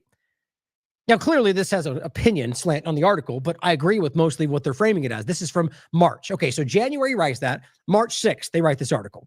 It says, Roger Stone is now encouraging the Trump administration to pardon the former president of Honduras, a convicted drug trafficker, to use him in an effort to defend an experimental, not libertarian, but they write libertarian enclave that is backed by tech billionaires. Prospera is a part of a project called the Network State, an ideological movement that seeks to create autonomous, privately funded and governed cities, many of which utilize cryptocurrency and attract tech bros like biohacker Brian Johnson. Now, the idea, again, is this is land that's being used, guys. So it's taken or absorbed in some way. And this is what we're already seeing in Honduras. Again, the Crawfish Rock Point is only one location, but they're out there screaming. They're telling us we're going to be part of this. They're absorbing us. They're hurting our environment, the river. I mean, all the things I was talking about. Prospera was made possible by a special regulatory setup, dubbed a Special Economic Zone, or ZEDI. That was established in the country in 2013 in the wake of a U.S.-backed coup. I'm glad somebody's finally pointing out that obvious reality. And the coup is not even debatable. Like, it's been owned and acknowledged, right? The point is that this is something that when this comes up, very few make the point, even though it's the most obvious point. ZEDIs allow for private actors to essentially move in geographically, move into geographically partitioned areas and write their own regulatory and judicial rules, or none for that matter. In the recent years, the government of Honduras has cracked down on the project. In 2022, its Congress repealed the law that allowed ZDs to flourish in the country. Now, Stone seems to think that the country would really benefit from another brush with regime change. Stone and Trejo seem to feel that Hernandez could be reinstated as leader of the nation, a development that would inevitably be good for Prospera. So apparently he was floating that Orlando Hernandez should be put back in power. Well, that makes sense, obviously, because he was the one that would go, yeah, do whatever you want. So instead, they found somebody who Israel likes. Quote, or rather, the shining examples of Bukele and Malay he points to, that Stone and Trejo, the other author of the article, reference, are not known for their economic successes. It's an understatement. In Argentina, let's not forget, by the way, in El Salvador, I mean, I brushed over that, but I've covered this extensively. This is a provable conversation. The U.S. government was calling out how he was working with MS-13 right before all of this. He made deals with those gangs to make it appear that there was less crime, and he's working with them. That's why they wanted to ship them back away from the U.S., because they were going to court potentially, and they were going to testify about this open discussion. It all came out in very public, but nobody seems to care about that. That's why the conversation just dropped. No one's talking about it. They're not even trying to talk about El Salvador anymore. That seemed like where it was going to go, and he was doubling down. That got quiet. Look for yourself. It says, in Argentina, Malay's chainsaw cuts to the government, Elon Musk right there with him, right, have led to a spiraling economy and rising rates of poverty and homelessness. But not according to the hardcore Team Fort Republicans. Apparently, it's all wonderful because it's whatever Trump says it is. Bukele's crypto-laced economy, meanwhile, was recently dubbed a failure by The Economist, which, you can decide because they said that doesn't make it true. The blog also claims that Prospera is an example of how libertarian economics can work in a practical sense, which is laughable. See, I agree with that entirely, by the way, whether their points, more than just what they say here. It's just not. What they're doing by like, one of the examples, like absorbing other territory, for example, or many things they're doing are just not libertarian. Some of them you could argue are, but it's just not. And the point was, like we made before, with Mark Zuckerberg, Meta, Teal, they came out all of a sudden, we're libertarian, and they leaned in hard with the sort of right conversation, which shows me that there was an undercurrent. They were aware that's where the momentum was going to go. You could argue it was organic too, but I think that's not the case. Prospera is not a functioning society or even a real city, they write. It is effectively a corporate resort where wealthy libertarians get together once in a while and talk about how awesome being a libertarian is, which there are libertarian meetings, but it's just understand, if you look into it, you'll find quickly, if you would understand libertarianism, that's not what it is. The total number of full-time residents of Prospera as of September was 79. So it could have grown a little bit by then, but think about how insane that is. 2014, 13, 79 people. So at this point, there's something else going on. Presumably, a certain number of those residents are responsible for keeping the facilities operational. Gizmodo reached out to the Trump administration to see if it's interested in conducting regime change on behalf of a bunch of libertarian nut jobs, and we'll update the story if it responds, or if he responds. That's what they actually wrote. Okay, and on top of that, let's not forget that what they're doing, the mini circle point. I mean, I just can't fathom how Republicans of all people, coming off of what we just went through with COVID-19 and gain of function and genetic manipulation and gene therapy COVID shots, that this is something you're okay with. This is many circle discussion. This article from MIT Review. This biohacking company, that's many circle, is using a crypto city to test controversial gene therapies. God knows what's happening there. And these things very well can, like we just saw through COVID-19, be something that can affect the world. So it very much does matter that they're doing this. Now, look, these things could happen in dark corners all over the world, but this is being created for this in many ways. And I don't think it's something we should ignore. Mother Jones wrote an article. This is from December 3rd. Why did Trump pardon the former Honduran president?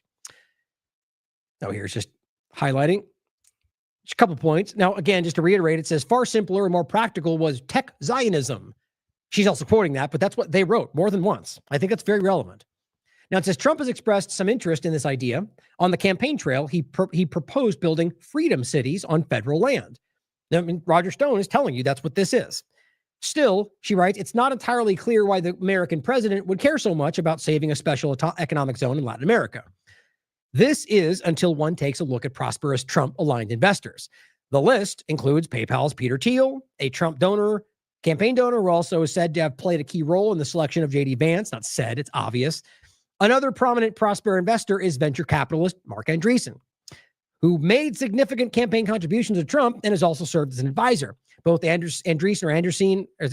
Andreessen, I forget which way it goes, and Thiel have investment companies that benefit from government tech and defense contracts awarded under Trump.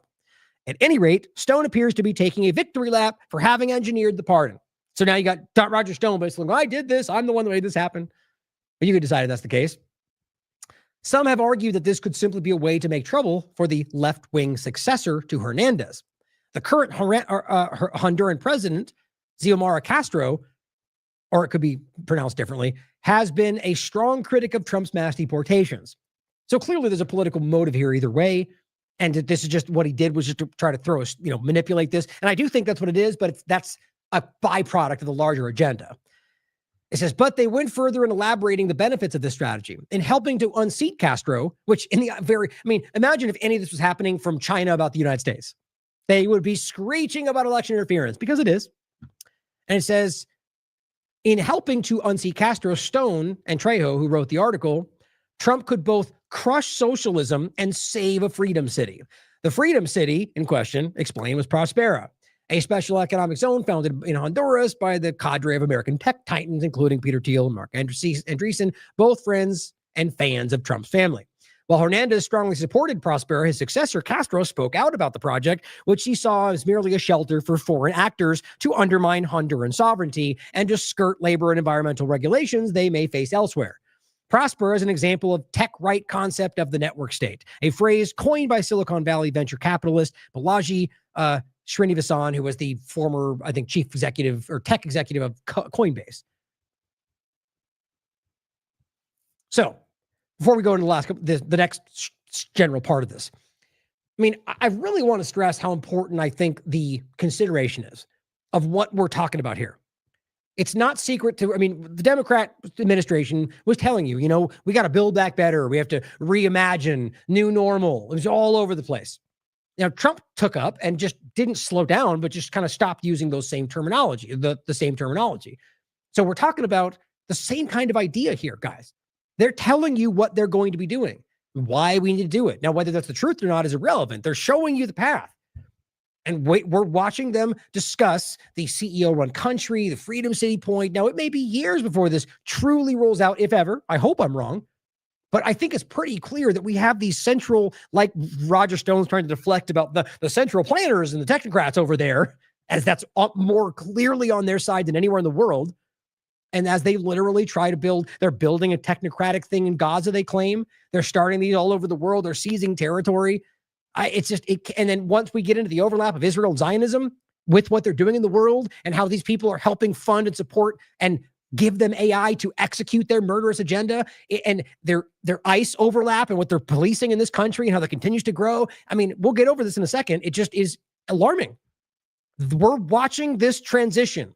And once there's a control grid in place, I think this is going to get shoved forward without our consent. It's already happening.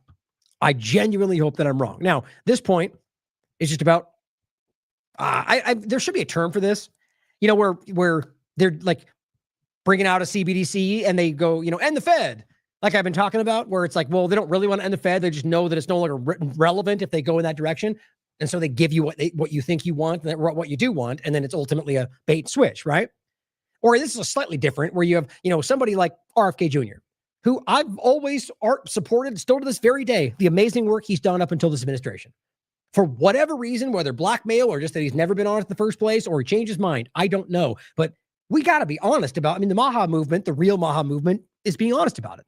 They're calling him out all over the place because it's just not what we were promised. And here he is on December 9th, or at the very least, this was shared on December 9th.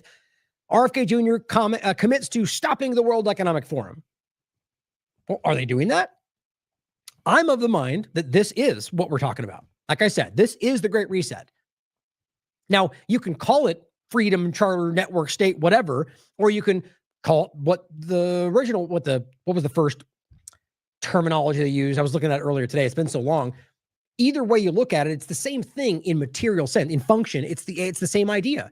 You're talking about these, because that's the point. Freedom city, charter city, network state, 15-minute city, smart city. If you dive into their information, that's what all of these things are. With digital money, with digital IDs, it's all the same stuff. And so if you look at the check boxes, it's the same thing with a different name. I don't know why that's hard to see. And so my point is that this is the Great Reset. This is the World Economic Forum. They're the world's leader in public-private partnerships. Well, that's what this is. That's what they're telling you. That's a public-private partnership. So when he says he's going to stop it, I'd like to see where that's happening, or whether this is him just saying that so we think they're fighting what they're rolling out. As Brent Circuits writes, the liar who hasn't even managed to stop mRNA says he's going to stop the Great Reset. Because he hasn't, guys. They claimed they stopped mRNA. They lied about that, rather misled you very clumsily, but the team sport players screamed it from the rooftops. And I proved to you that very day that they were just leaning into self-amplifying shots. And they didn't even stop the next COVID shot that's currently out there right now being given to children. So it's hard to take them at face value. This month, the corporate elites gathered in Davos, Switzerland at the World Economic Forum to plan the future for the rest of humanity. Their scheme, which they call the Great Reset, will drain what's ever left in your bank account and strip mine the beleaguered middle class of its remaining equity. During COVID, the WEF actually dictated the lockdowns that shifted $4 trillion upward to this new oligarchy of corporate billionaires. The bankers, the investment houses scooped up our homes, advertising that you will own nothing and be happy. They have a plan, but my plan is to stop them. I've spent a career as an attorney fighting these corporate robber barons in court. I know how they work. I'm familiar with their impulses to commoditize our lands, our waters, our homes, even our children and our workers and our public health. Isn't that essentially what Prosper is doing? Right? And didn't Trump also continue the lockdowns? Yes. I've proven that I can beat them again and again and again and derail their schemes. They spend billions in advertising and propaganda to make us feel powerless. But I guess right up until you joined it, maybe without knowing that. They've underestimated the power of we the people. Well, I guess. Well, here is the show we did on this. Trump admin leans into the self-amplifying mRNA. It's not a secret. You can look at the actual press release. It literally says that. Here is the new Comirnaty shot, which is currently out there. These things just baffle me. This is 2027, 2025, or August 27th, 2025. It is the Comirnaty shot. It is the mRNA shot. It is the newest version, and they're giving it. So you can't cancel mRNA and then keep giving mRNA shots. We're just dishonest. So what do you think? Do you think he's actually fighting that? Do you think he thinks he's fighting that? Or is he just saying that? I mean, you're not fighting the Great Reset when you're working with all these companies, when you're speaking at these events, when you're working alongside the people who are championing this. All the people who were screaming support for this when it was happening are the people that are tied around Trump right now. How do you make sense of that without knowing or at least acknowledging that this is not what we're being told? I'm simply telling you, I believe it's the exact same thing. Hey, look at this. Remarks by President Trump at World Economic Forum, Davos, 2020. Hey, look at this. Special address by Donald Trump at Davos, World Economic Forum, 2025. Yeah, but Ryan, he said woke things are bad, and he said pronouns and stuff. Yeah, he also went into a lot of things that are supporting of the agenda, but we'll pretend like he yelled out woke stuff that are bad, and therefore it's all good. That's what I've been telling you from the beginning. As long as he yells woke things are bad and Democrats are bad, everyone ignores everything else who wants to support him, apparently. Now, I'm going to include what I think is genuinely the larger conversation before we get into the AI part of this, which is exploding. The new Trump administration and the technocratic Zionist coup of the United States. For those that are always watching the show, I put this up when I have this conversation, or like a lot of articles I do, just to include them in the show notes so people see it. But this is what I truly believe is happening. And the globalist part of it is quite obvious. And my first discussion of this, the technocratic regime change, under the guise of freedom, technocrats are slowly taking control. That's what I felt at the time. It's only become more clear. That was September 2024. I also did a show on April 21st, 2025, called The Great Palantir Reset, sensing the same thing, that this was the same thing. Palantir, what they're rolling out, guys, it's all the same conversation. Also, America's constitutional decline and the partisan endgame, as well as I'm going to go back to Derek's article from 2020. COVID-19, the Great Reset, and the new normal. Read this, and you tell me that's not what's happening right now. The Great Reset, the new normal, as they recreate and reimagine everything that we're living through. Now, also, the connection to Prospera is the development of AI and other tech. We do gene therapies there as well. But here's an article from Foundation for Economic Education: Why I Left Silicon Valley for a Honduran Startup City. You know, that's Prospera. That's what we're talking about, is leaving Prospera or leaving Silicon Valley for AI to go work in Prospera. So on the point of AI, when they first discussed the idea of no regulation for AI, what happened? People lost their minds, rightly so, right? We said, that's crazy. That's wildly dangerous. And so they pulled it out. They pulled the verbiage out. And then Lutnick was speaking to a bunch of Republicans who said, that doesn't matter, we're going to do it anyway. And I told you that at the time. Remember, I said, well, not that proved it was going to happen, because he could have been just blustering like they always do. But here we are. Now, again, this still has yet to actually happen. Maybe it's happened since I went live. But this was the article from the 9th. Trump promises executive order to block state AI regulations, which is illegal, or rather unconstitutional. Same thing at the end of the day. There are states' rights. They do not have the legal reality to circumvent what the state. We've gotten to a point now where they can just yell national security or whatever they're doing today, and they think they can do whatever they want. That's the continual centralization at the top. Both left and right love that. But he says we're going to block AI regulation, which is the same point. So you are going to continue it, like we told you they were going to do, because this is about giving the Palantir or OpenAI or XAI whatever they want. As I told you, Lutnick promised. Who cares if it's unconstitutional and outright alarming? They have a mandate to usher in the control grid and sell out the technocratic Zionist agenda, right? Or am I missing the mandate there? Or is that really what's actually happening? Here's the article. Trump promises executive order. You can read it. Now, this is disclosed from the 8th, just simply saying the same thing. Trump to sign the executive order, but here's what he actually posted. There must be only one rule book if we're going to continue to lead in AI. Okay, what happens if there's not one rule book? Is he going to stop? No. So it's a flimsy statement. He's just trying to consolidate control over what happens. He says, we are beating all countries at this point. I don't actually agree with that, but it says in the race. But that won't last long if we're going to have 50 states, many of them bad actors. Oh, so you see what he's saying? It's the same thing they're doing everywhere else.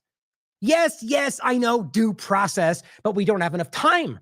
So we got, this is more important. National security, bad guys, MS-13. So narrative, so we can't do the right thing. Narrative, so unconstitutional. Or we'll do the unconstitutional thing. Nobody should have ever been okay with that. Doesn't matter what the excuse is. Doesn't matter if it's even impossible. Still unconstitutional. Shall not be infringed. We used to remember that.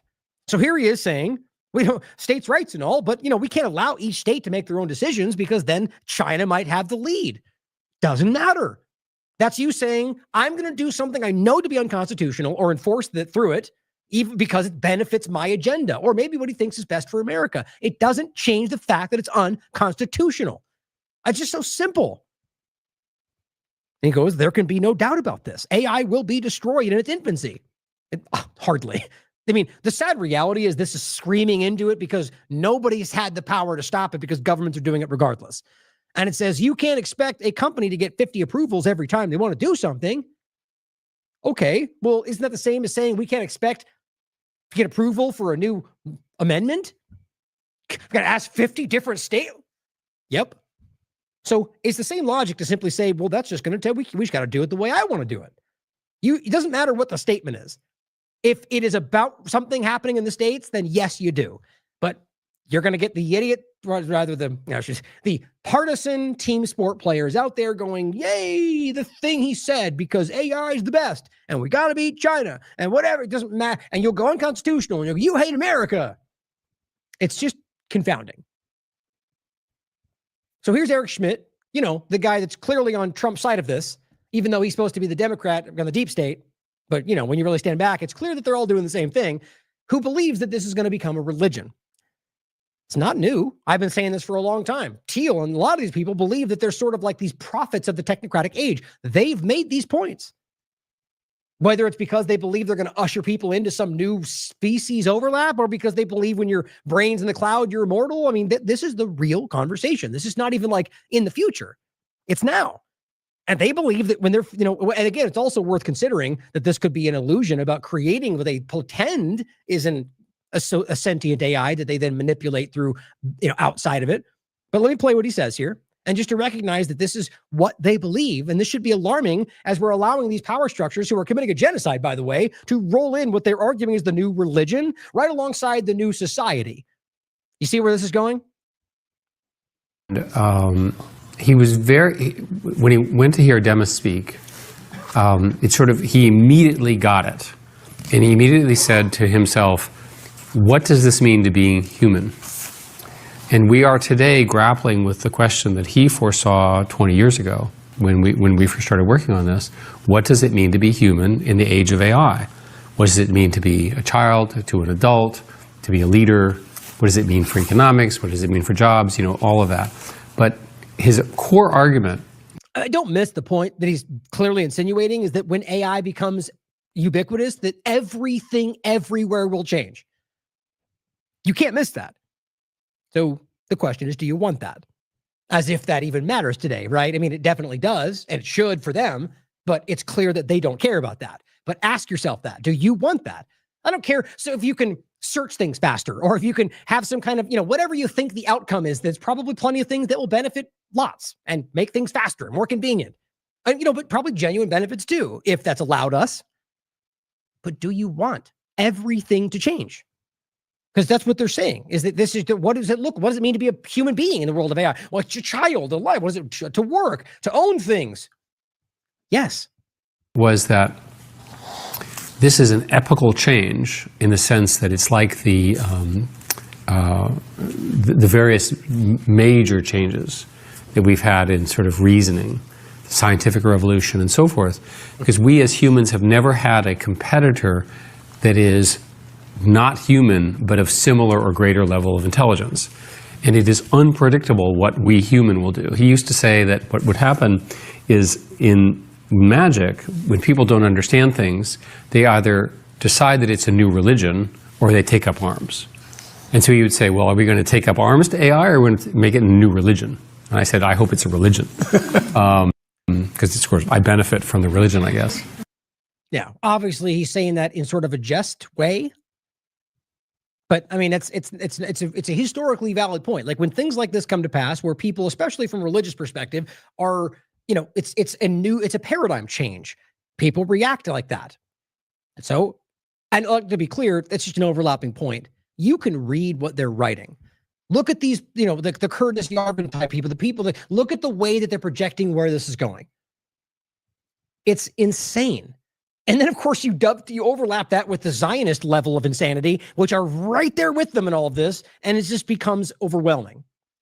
But this is where it seems to be going. Now, here is a clip of Joe Rogan. 7C's posted this. I'm interviewing him tomorrow. It might not come out tomorrow, but that is the plan. Joe Rogan is pushing the AI, Messiah narrative. He wants an AI god to rule over you. He wants an Israeli algorithm to control your access to basic needs like food and water. Now, this is his opinion of what he's saying, but you take it as what he feels Rogan is insinuating here. And he goes on to say he wants government-backed authority to be given to this AI to dictate your life and usurp your agency. Being one of the biggest pieces of SHIT in podcasting, it's the quote, truly is a remarkable feat when you are only 5'8". I don't know what he means by that, but here's what it says in general. And just the idea of this, casually floating it is just very strange to me, especially from someone like him that feels like he would historically watching a show like almost be alarmed by this or push back on it. Jesus was born out of a virgin mother. What's more virgin than a computer?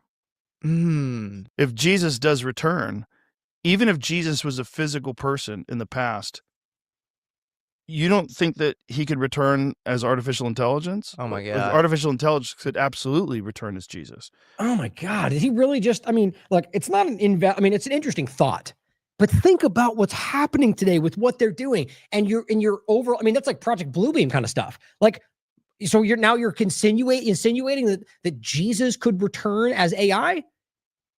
I mean, guys, this is exactly what kind of Schmidt was pointing at. People see that they look at this and they're like, okay, I'm fighting this, right? Like it's overwhelming and and especially from like a really hardcore indoctrinated, or rather more so adherent religious kind of perspective, or just people that are concerned about, I don't know, Skynet, weird stuff here. Not just return as Jesus, but return as Jesus with all the powers of Jesus. If you combine right. Tesla's Optimus robot and the best foundational artificial intelligence model or whatever. It reads your mind and it loves you and it wants you, and it doesn't care if you kill it because it's going to just go be with God again. Oh my, that's just insane to me. Now, to be clear, they're sort of riffing, he's just kind of, and you should watch the full thing to get the context of it all. It's just a very weird idea. And it's not a secret. Now, if I were in Joe Rogan's shoes and I've spoken with these people, I would be terrified by that. I'd like to think other things he's discussed. He probably, it's just, I don't know. It worries me, the every other technocrat guest kind of thing that's been happening on that show. Breakthrough News reports Port Washington police officers dragged Christine Lejeune out of a public hearing for an Oracle and OpenAI data center immediately after she spoke out against it. So these things are popping up all over the country, guys, and these things are, it's in a way doing something similar to what we just talked about. We've gone over this. I'll go over some points really quickly in a second. Just the points of what they're doing in these places like Spruce Pine, where they're destroying the area, turning it into a desolate place that only these AI data centers can exist, and just absorbing and taking what they can from it. They're doing it in small areas where there's not much pushback. And so she speaks up and says, hey, we don't want this here. And apparently when she speaks up, they don't like that. This is fucked up. You know that, right? You're not this shit. Will not continue to be silenced and ignored while our beautiful, pristine city is taken away from us and handed over to a corporation intent on extracting as many resources as they can, regardless of the impact to the people who live here. Which has consistently been happening. So is that America first to be selling out to technocratic AI centers, or is that about AI and industry and beating China? Like, you can't have both things. I mean, it's possible they could both align if you're doing it in a way that's different than the way they're doing it. But what you're pointing to are things that are hurting the bedrock of this country in a lot of ways, like the same thing you're doing with the farmers overlap or the meat, the things that they were very quiet about, even though during Biden's administration, you're undermining the food supply, and which he was, and Trump's doing similar things. That's my point, guys. During Biden, it was all World Economic Forum, Great Reset. Look at that. They're hurting the food supply, the supply chain. And Trump does similar things. And it's just, oh, well, there's a reason and a narrative. And, it's a choice to see it a different way. And the Democrats aren't even calling it out. Not in the way we should. But anyway, they drag her out. So here's an overlap that I've talked about a lot. This is one location, one of the major ones in Texas. Unquenchable thirst. Texas data center consumes 50 billion gallons of water as state grapples with its own drought. We've talked about this insane amount of water usage for these things and how they continue to, almost create a shortage and a choke point that can be abused. We have this example from Spruce Pine. Now, I want to just quickly overlap the point from North Carolina with the weird theory spin out that happened around the hurricane, which we should always consider. Very real conversations. I've discussed a lot of them around Hurricane Harvey, around weather manipulation, whatever else, the consideration of those points. Not that I don't believe I could prove it at the time, but there were points that I thought were very, very sound. The idea was when this happened, there was a major discussion of the lithium thing, even though very quickly I found out that didn't affect it at all. They already had an agreement. It didn't change anything. So you had this spinning out of the Jones and Benny Johnson tides. But, oh my God, look at the lithium. That was it. They organized the weaponized the weather to get the lithium, and which is something that's certainly possible. And then you look and go, well, that's not what happened. But that became but what was weird to me, and you could look at almost the epicenter. It was like the literal reddest epicenter of what that storm was. So if you're of the mind that it was weaponized, not to say that I'm making that case, but if that was your mind, wouldn't it be like right in the center that would be your first focal point? Yeah, and guess what was right in the center? Spruce Pine. And Spruce Pine just so happens to be a very, very worldwide unique place. The world's semiconductor industry hinges on a single quartz factory in North Carolina. It's this quartz fine powder. Spruce Pine's Court Mine restarts production after Helene hits North Carolina mountains. So my point is simply about the fact that what's going on in these places, when I dug into it beyond this, was to find out this town was being utterly destroyed by what these AI data centers were doing to it. Every store is left. People live there. People are just leaving because there is no. It's more, not all absolute. There are people that still live there. What my research has shown is that people are speaking out. Like the clothing stores are leaving. No one's buying. They're ruining the industry of the town other than making it just an empty AI data center driven location where they reap all the resources and hurt everything that would be America, right? Or maybe they want to just turn it into something different, which is the whole point today. But going back to that, wouldn't you go, maybe they did all this to get people out of an area? Because that was the whole thing they were doing. Did they do these things to remove everybody for the Great Reset? And look at that. Come right back to it. It seems this was the most important thing near in the world to the AI thing that happened right afterward. Well, maybe, huh? But you don't ask the team sport Republicans to ever consider how obvious that is, because that doesn't add the AI part of it. Thou shalt not cross. We don't want to talk about that today. It just becomes so obvious. Now, on top of that, the White House put out this presidential AI challenge we pointed to a couple shows ago. I agree with what everyone's saying. This is the equivalent of they do this with schools, whether challenges or, it starts young to get people. This will open the door to young people to think AI is just the way everything's going, which it seems to be the case anyway. It's an effort to get the newest generation to adopt what they're doing. That's what I argue. Now, the military overlap, which is obviously relevant, is something that, imagine this was a Democrat. Imagine it was Joe Biden, for those that only see this from partisan lens. For those of us that are beyond that childish two-party illusion, the idea that we're screaming in the direction of the DARPA AI military future that we've been warning about pretty much my entire career, it should be alarming. Isn't DARPA the one that was overlapped incredibly with almost every alarming agenda with the great? Yes. Exactly. With the shots, with the technology that was used, with all the overlapping AI, all the most alarming technocratic agenda stuff is coming directly from DARPA. They've been planning this forever, like these technologies, technological developments. And so now he's telling you, well, we're working alongside them to create this vision. The AI, as he says, today we're releasing GenAI.mil. This platform puts the world's most powerful frontier AI models, starting with Google Gemini, directly into the hands of every American warrior. Oh, great, because Google's on our side, right? They're not the deep state, apparently. And so, which I'm not even suggesting it's more nuanced than everything, but Google is not a good guy in the essence of what we're talking about, a good company, good entity. Google is one of the most alarming things that's going on in this, be the centralization of information flow. They are part of the problem, which the Republicans were telling you before. Now suddenly Google AI being in the hands of military is what we want because it's the agenda.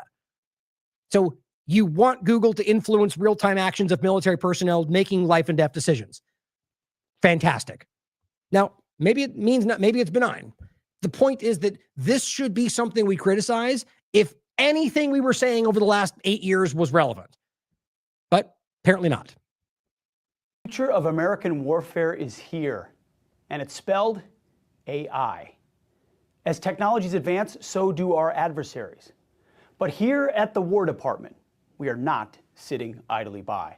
Under the leadership of President Trump, America will lead the charge on this technological transformation by revolutionizing the way we win. And that's why today we are unleashing GenAI.mil.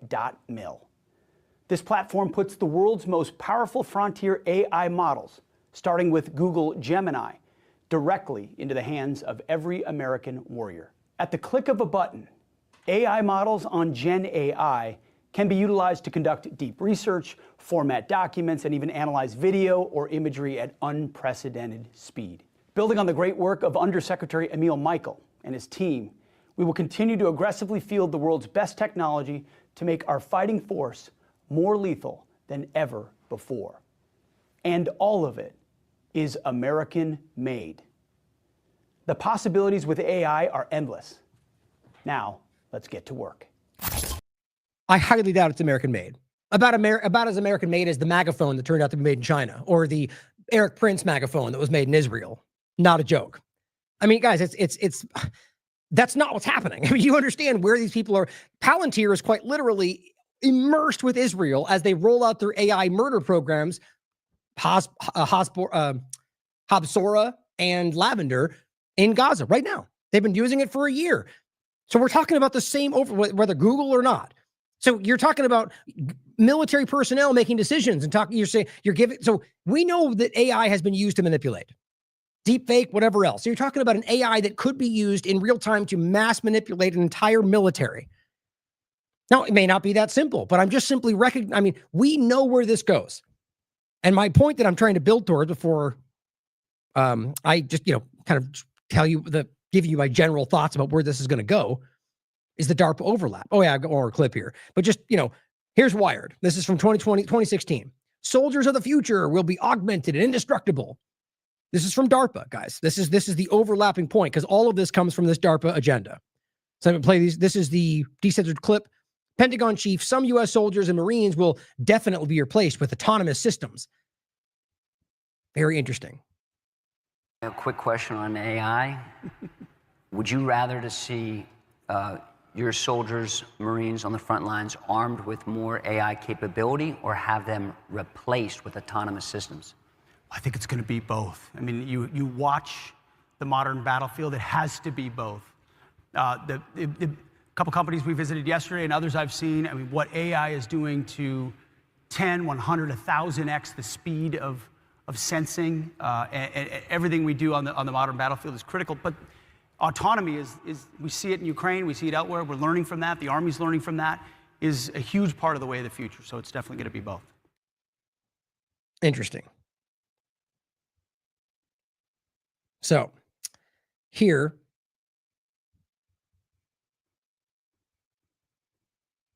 is what the other clip said above, or the link.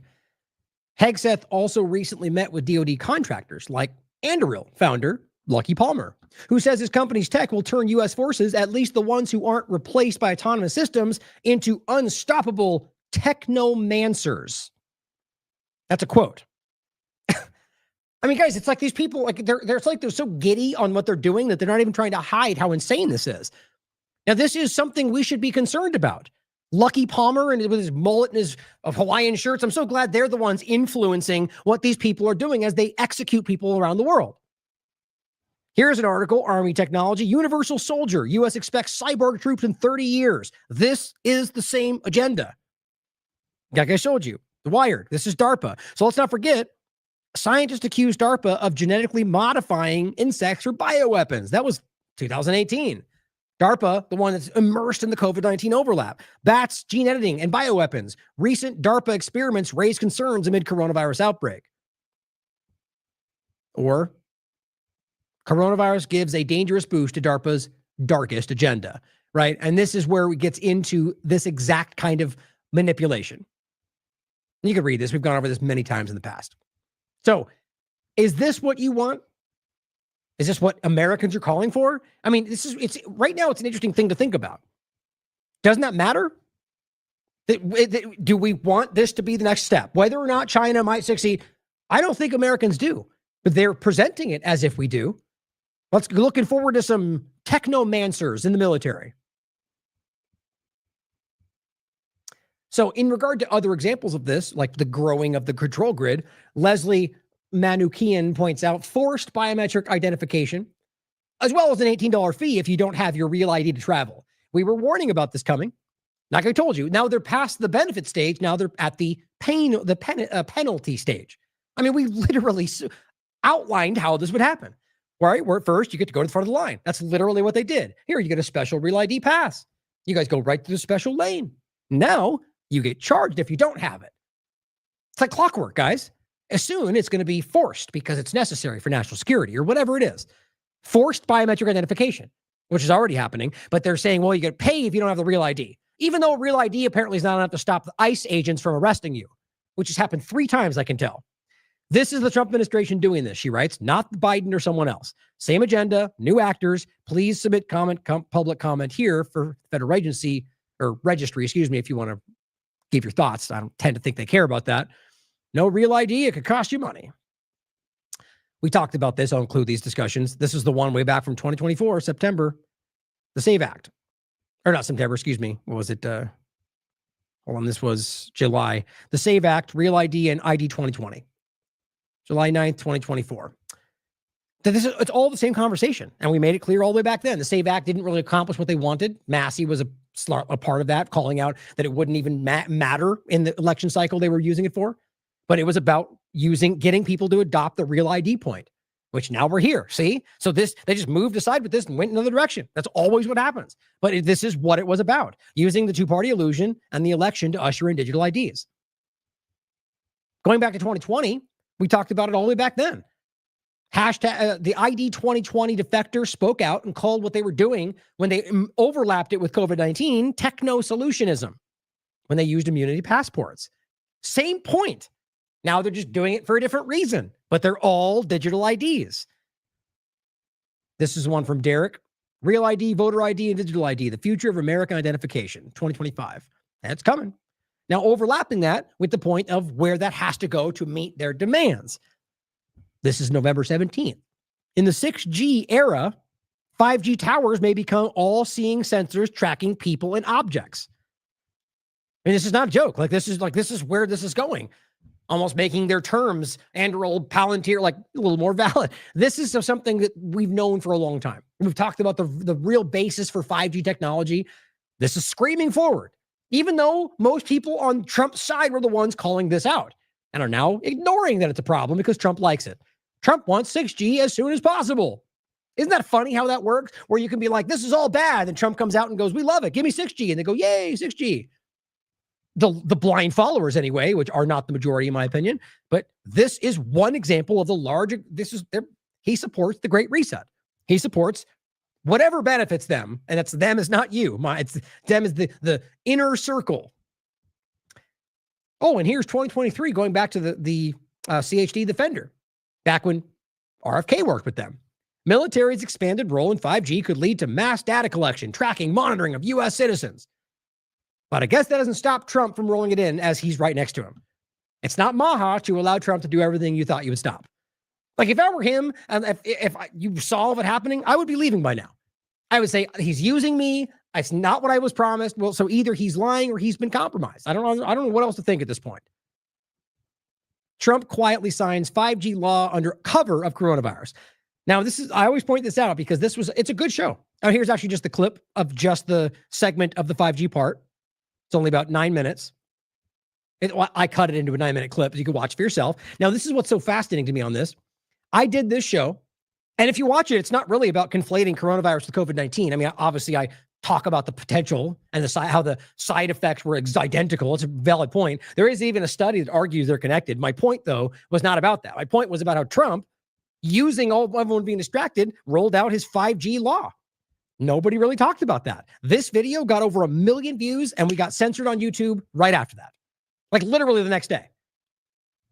That's how this works, right? Because that's when you're reaching too many people, can't have that. It's okay. We keep you back in that corner. People who know you're there can go look at you. But when you start to truly reach people, we got to shut that down. That's where this is today. Now, that's gotten way worse than 2020. But I'm telling you guys, there was a reason because this is a larger agenda. I mean, the vaccine part of it was clearly something insane. But I think we're starting to see that there was a larger developing agenda that had to do with more than just that. I mean, I even point to what Catherine has to say. Like a part of it is just, she calls the great poisoning. There's a financial element to getting rid of certain people, clearing their debt, their spreadsheet. It's not a joke. Also include Derek's outstanding documentary, The 5G Trojan Horse. Jason Bassler adds, so the same people actively covering up the Epstein files are now building an extremist social credit score for the rest of us. Isn't that America first, guys? Freedom is never extreme. Control is extreme. I love that. Well, here's the article he's referencing.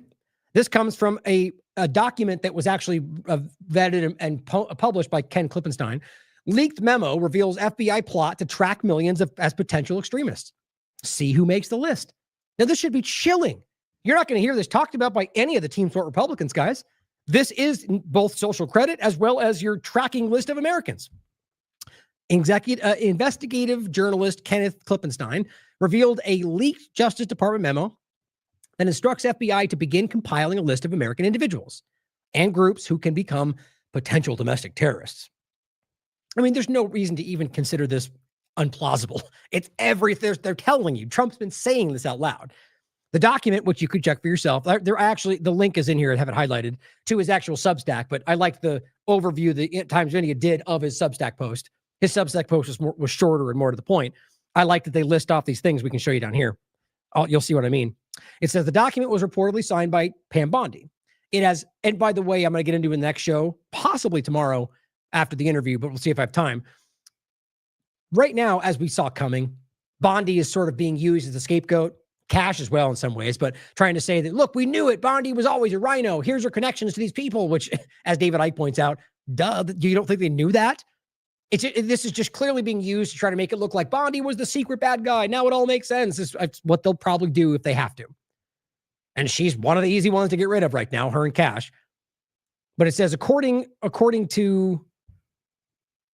Yeah, well, she says it has a sweeping plan to identify, track, and investigate citizens based on political and ideological indicators, rather than specific acts of violence.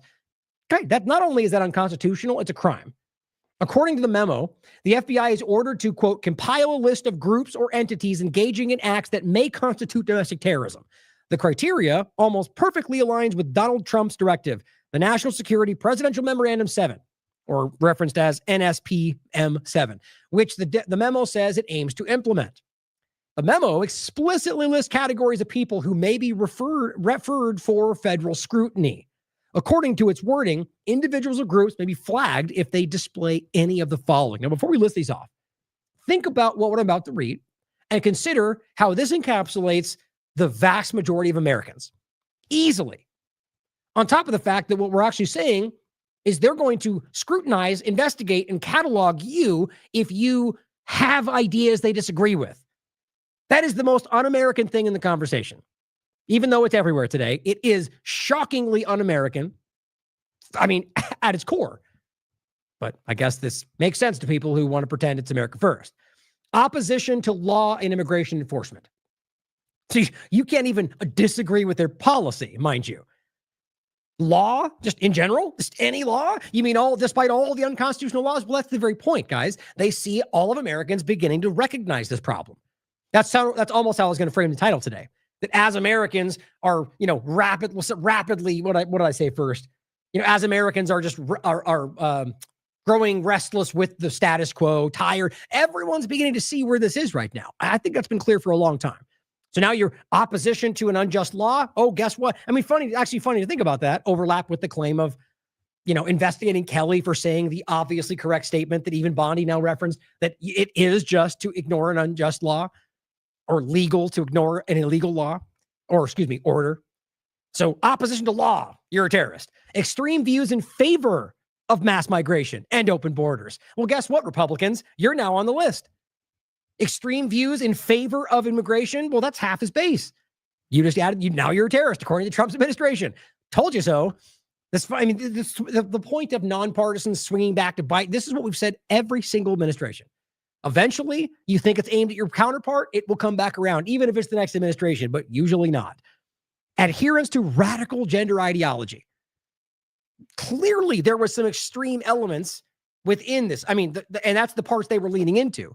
But as I was saying, even doing this, even covering it extensively about the insanity of how it was being weaponized and being, targeting children, like horrifying things. And the reality of what those things were doing and the insanity around some of these trans activists. But the point was there was a lot of people who identify as trans or go through this because they're adults and have the choice to do what they want with their own body, which I personally disagree with, who are not lunatics, who are out there with their own ideas, many of which watched the show and supported my work on it because it was objective and accurate. So to simply say you believe that, you can be that makes you a terrorist, it's not true. It's also not unique to left and right, despite them making that case. But adherence to radical, this just simply means ideas. Now, anything radical, if you want to make the statement, it should be anything extreme or radical. But even that they could abuse. But that's my point. It's not about radical gender. It's about radical anything, extreme anything. Politics, religion, That's where the problems come in. But they pretend like it's only bad when that guy does it, or that group, or that religion. All the rest are okay because it's okay when we're extremist. Anti-Americanism, so now you're not allowed to be against the country. That's actually more supportive than you would think. But if we are not children about this and recognize that it's actual free speech and actual freedom of ideology and religion, then you can be anti whatever you want. Obviously, especially when it's really not what you pretend it is today. Anti-capitalism. Well, that's where this was. Catherine Austin Fitts interview. Reverse Robin Hood. Why has Trump become anti-capitalist? Now, I'm sure people disagree with that, but watch the interview. She makes very valid points about how he is the most anti-capitalist president in history. That's her statement. I'm not even sure if I agree. The point is that the evidence she presents is undeniable. He's doing things that are basically socialist or communist or however you want to frame it. It's not what we're claiming he's going for. Anti-capitalism in general is you can be anti whatever you want, especially, and I don't agree with your financial policy, terrorist. It's just insanity. Anti-Christianity, right? Not anti-Judaism, anti-Muslim, anti-Christianity. That's the only one we care about. So it's just also very subjective. But again, you can be anti whatever you want, including Christianity. And then conduct that may constitute domestic terrorism under internal definitions. Okay, that should have just been the only thing they wrote. Just whatever we say is within this category is what they just wrote. What a ridiculous thing to say. You don't need to write everything else. Conduct that may constitute what we think under our definitions meets that. That's anything. That's whatever we say it is that day. Connections to leadership figures in targeted groups. So again, they go, that thing is bad, therefore now you are connected, therefore you're a terrorist. They've already done that. That's just stupid. Evidence is what's required to make these allegations. Mentions or reports submitted through an expanded FBI tip line. Great. So now anybody with enough people, it's sort of like mass flagging something or using, you can just bull rush it and get them to deem you a terrorist. Now 95 people who are Zionists tell you Ryan's a terrorist, FBI tip line, suddenly now I'm on the list, which probably we already are, just for telling the truth about what they're doing. Any activity linked to incidents from the past 5 years that match memo indicators. Who knows? Actions that result in referral to a joint terrorism task force. Again, self-fulfilling prophecy, right? So we claim that what you did makes that happen. Therefore, that had happened. Now you're a terrorist. Associations with networks identified through all available investigative tools. Again, they decide something there and it trickles down to mean everything else. The directive cites the killing of conservative activist and MAGA ally Charlie Kirk. Yeah, still, as a turning point and orders task forces to map networks inside and outside the United States.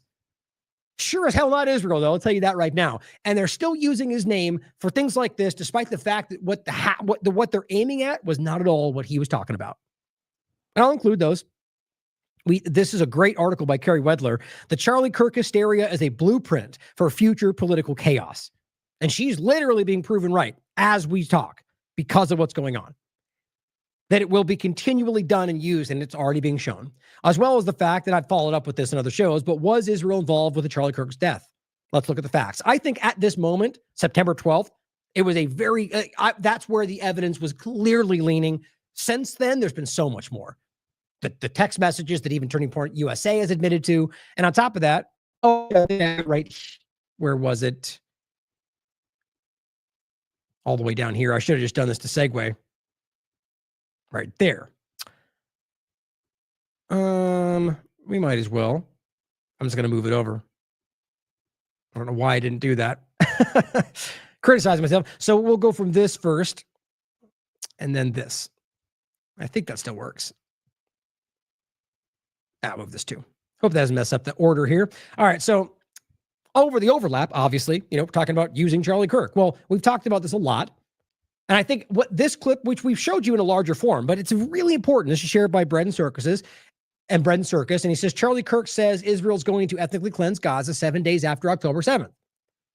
He does. Now, what's more important to me is that he's telling you, not exactly saying it, but outlining exactly what I'm highlighting, that it's Zionism.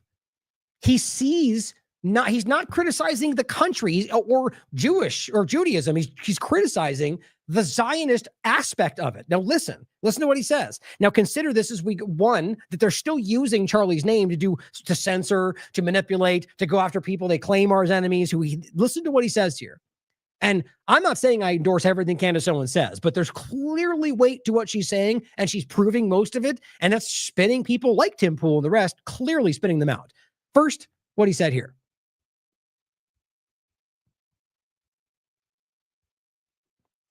Oh, it's weird.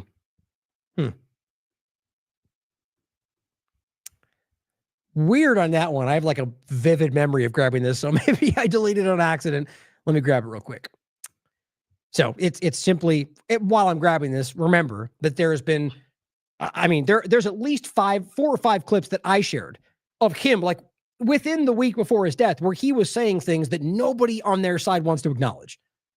That he was calling out Zion, or rather, I believe it was Zionism. I think it's really clear, actually. I'll make the point in a second.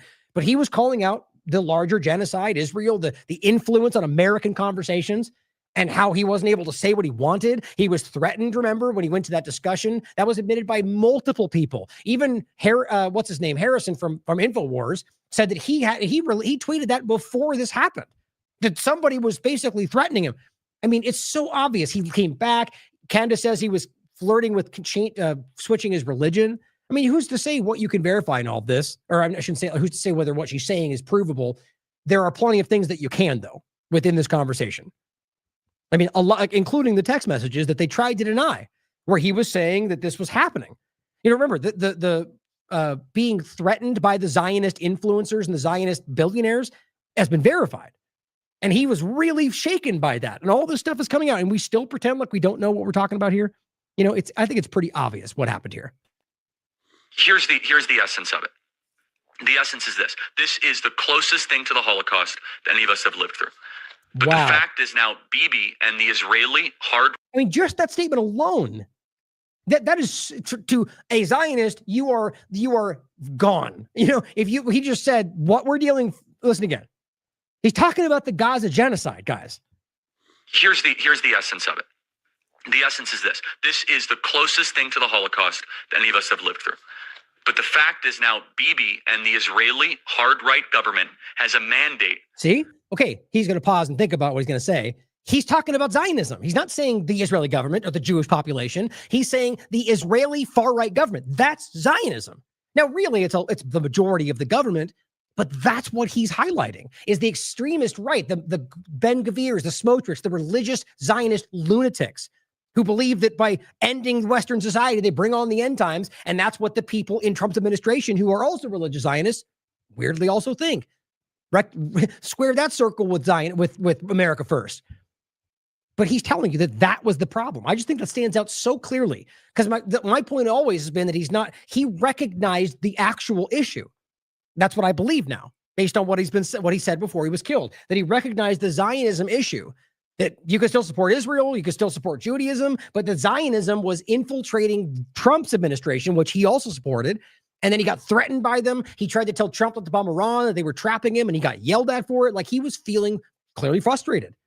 Now, if you are an absolute deceiver and are being paid to lie, that wouldn't have mattered. But if you're somebody who is, maybe being, choosing, be willfully ignorant, maybe you just didn't see it, maybe you were going along until that point came along. The point is that there was clearly a shift here, and then he went across all these shows and told you about it, and then he was killed. Now, remember, he turned down this massive Zionist funding, and then what happened right after he was killed? They got a flood of huge Zionist funding. And now they're being basically run by Zionist Israeli influencers and constantly cheerleading for Israel. Let me just play it all over again. I'll let it play all the way through. It's a short clip. Here's the essence of it. The essence is this. This is the closest thing to the Holocaust that any of us have lived through. But the fact is now Bibi and the Israeli hard-right government has a mandate. I got to be careful the way I say this. They're going to try to ethnically cleanse Gaza. Wow. So he was also correct, by the way, because that's what happened. They are drowning in this, guys. So here is Tim Pool. And this is interesting. I don't want to even play the whole thing again. We went over it on AM Wake Up. It's just frustrating. But there's one part I want you to hear in the beginning around the most, what's the adjective you use? I'll play it right now. And then I'll read what David Icke has to say about it. But Tim, if you haven't seen it, has been spinning out about this. He called Candace the C word, which, just being just cruel, it's unnecessary. Like, you can call out her discussions. He's angry and he's yelling at her. Why? Because she's calling out what she sees. Now, whether you think she's being dishonest, which I question too about a lot of different things, is, what the way to look at it is Tim is over here on the Israel's the best. She's calling out Israel. How dare you? And he's lying about what happened to Charlie. And he was killed by the lefties. Like, that's literally what he's still, where's the evidence, Tim? You're just still going with the left-wing terror? Because this guy is an absolute manipulator. And I'm saying that because you can watch him pull punches and lie about the two-party illusion or yell. Anybody tapped in that, I argue whether they know it or not, is the manipulator. But you're talking about the idea that you're selling people on that the left killed Charlie. What are you talking about?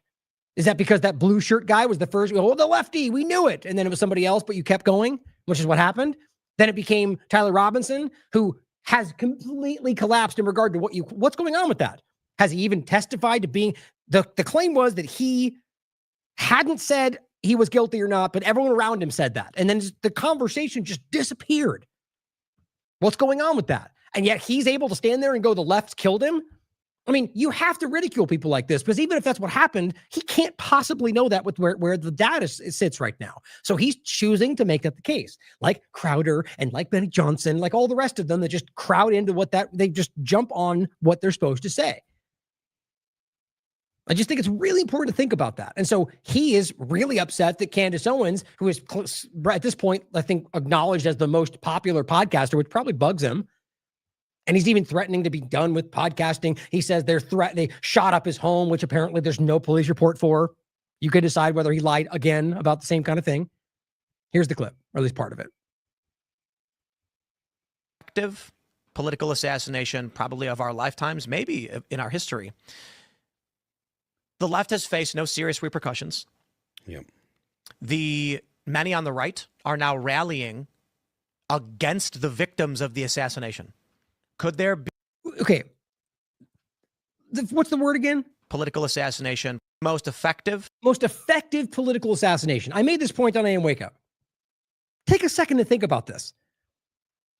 Okay, so if it's effective, and your point is that, Tyler killed Charlie because the left wants to kill him. So the argument is what the left is trying to accomplish in his broken perspective on this with no evidence. How is it effective? I mean, what he's going on to say is that the right's going after them. Okay, well, what actually happened, though, was it gained huge political momentum. Turning Point USA was taken over by if you're arguing that what Tyler was trying to accomplish was Turning Point USA becoming this global behemoth more than it was before, that you got more funding and more support, and Charlie's name was used around the world to achieve your ends, how is that effective if what you're claiming is what Tyler did for the left? Now, what was effective, if you're insinuating that Israel killed him, was that he was going away from that. And so something happened that made it change. So yeah, then that would be very effective. It's just a weird thing to think about what he's saying. He's probably just saying what he wants you to hear, but it's a weird thing to suggest. Now, the other point was the most effective in history. Now, again, it makes it more likely that he's just doing what Trump does.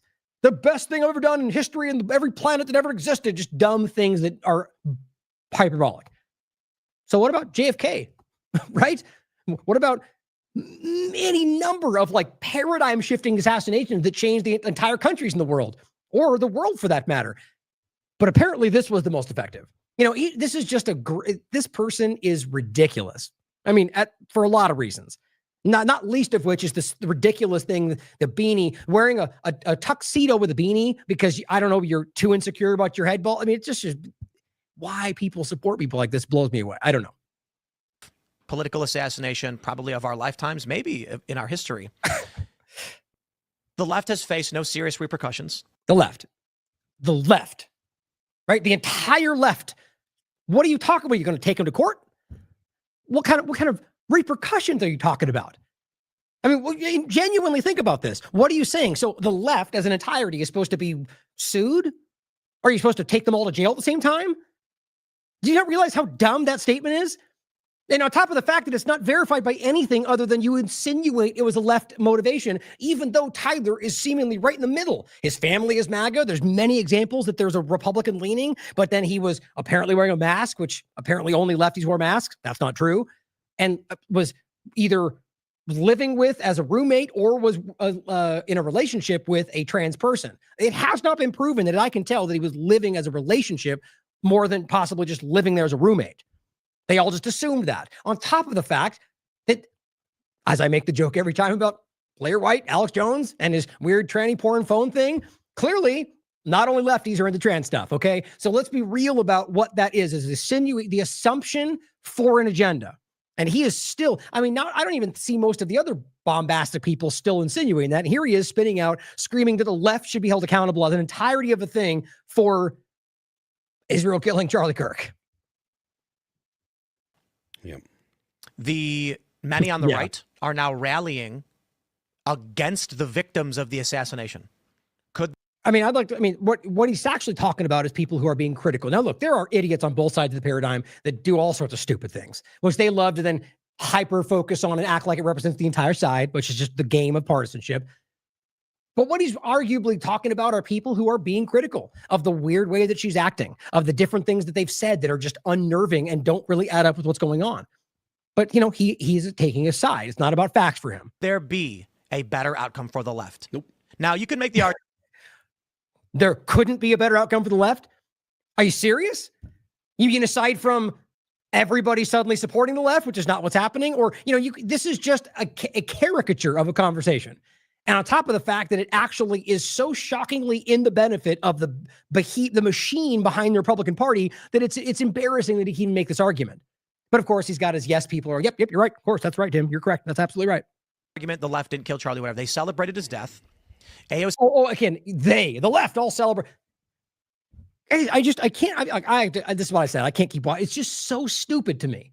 The idea that you're going to stand there and continue to say that people who in some ways made jokes about it, just like you do constantly about things that you think they're so snowflake about, and apparently there are people out there. I mean, most of Congress came out and said, that's sad, too bad, like very clearly did the old rigmarole they all do. I regret his family and condolences. The idea that they go, the left made fun of him was a ridiculous push from people like the Benny Johnson, Nick Sword, all of them. Push this weird idea that they're out there dancing and celebrating. Yes, there were plenty of ridiculous people doing so. Just like you guys do constantly about things in the left. Partisanship is ridiculous. As example right here in front of you. Here's what David Icke said. The alternative media has become a soap opera that has regressed long ago back into the left-right puppet show to corral awakening people into the political myopia of Republican and Democrat, labor versus reform. So UK, United States. Deeply uninformed, Tim Pool is a classic of a genre and thus plays his part in the stage show. The alternative, in quotes, will not be the alternative in the reality transforming scene until it opens its closed mind to the true scale of depth of what is going on. Now, which he also agrees, as he says, this is not an accident. They're not just missing it. They, in my opinion, anyway. It's clear about trying to keep people trapped. But he goes, I won't hold my breath.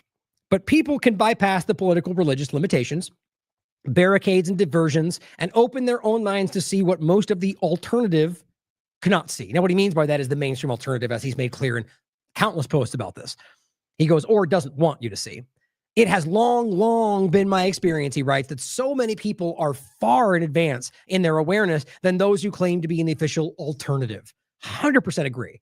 What he's saying is the same thing I'm trying to point out incessantly. You are all seeing it. Left and right, aware. I mean, everyone is beginning to break through this. And that's why all this transition is coming to play, because we're starting to see through everything.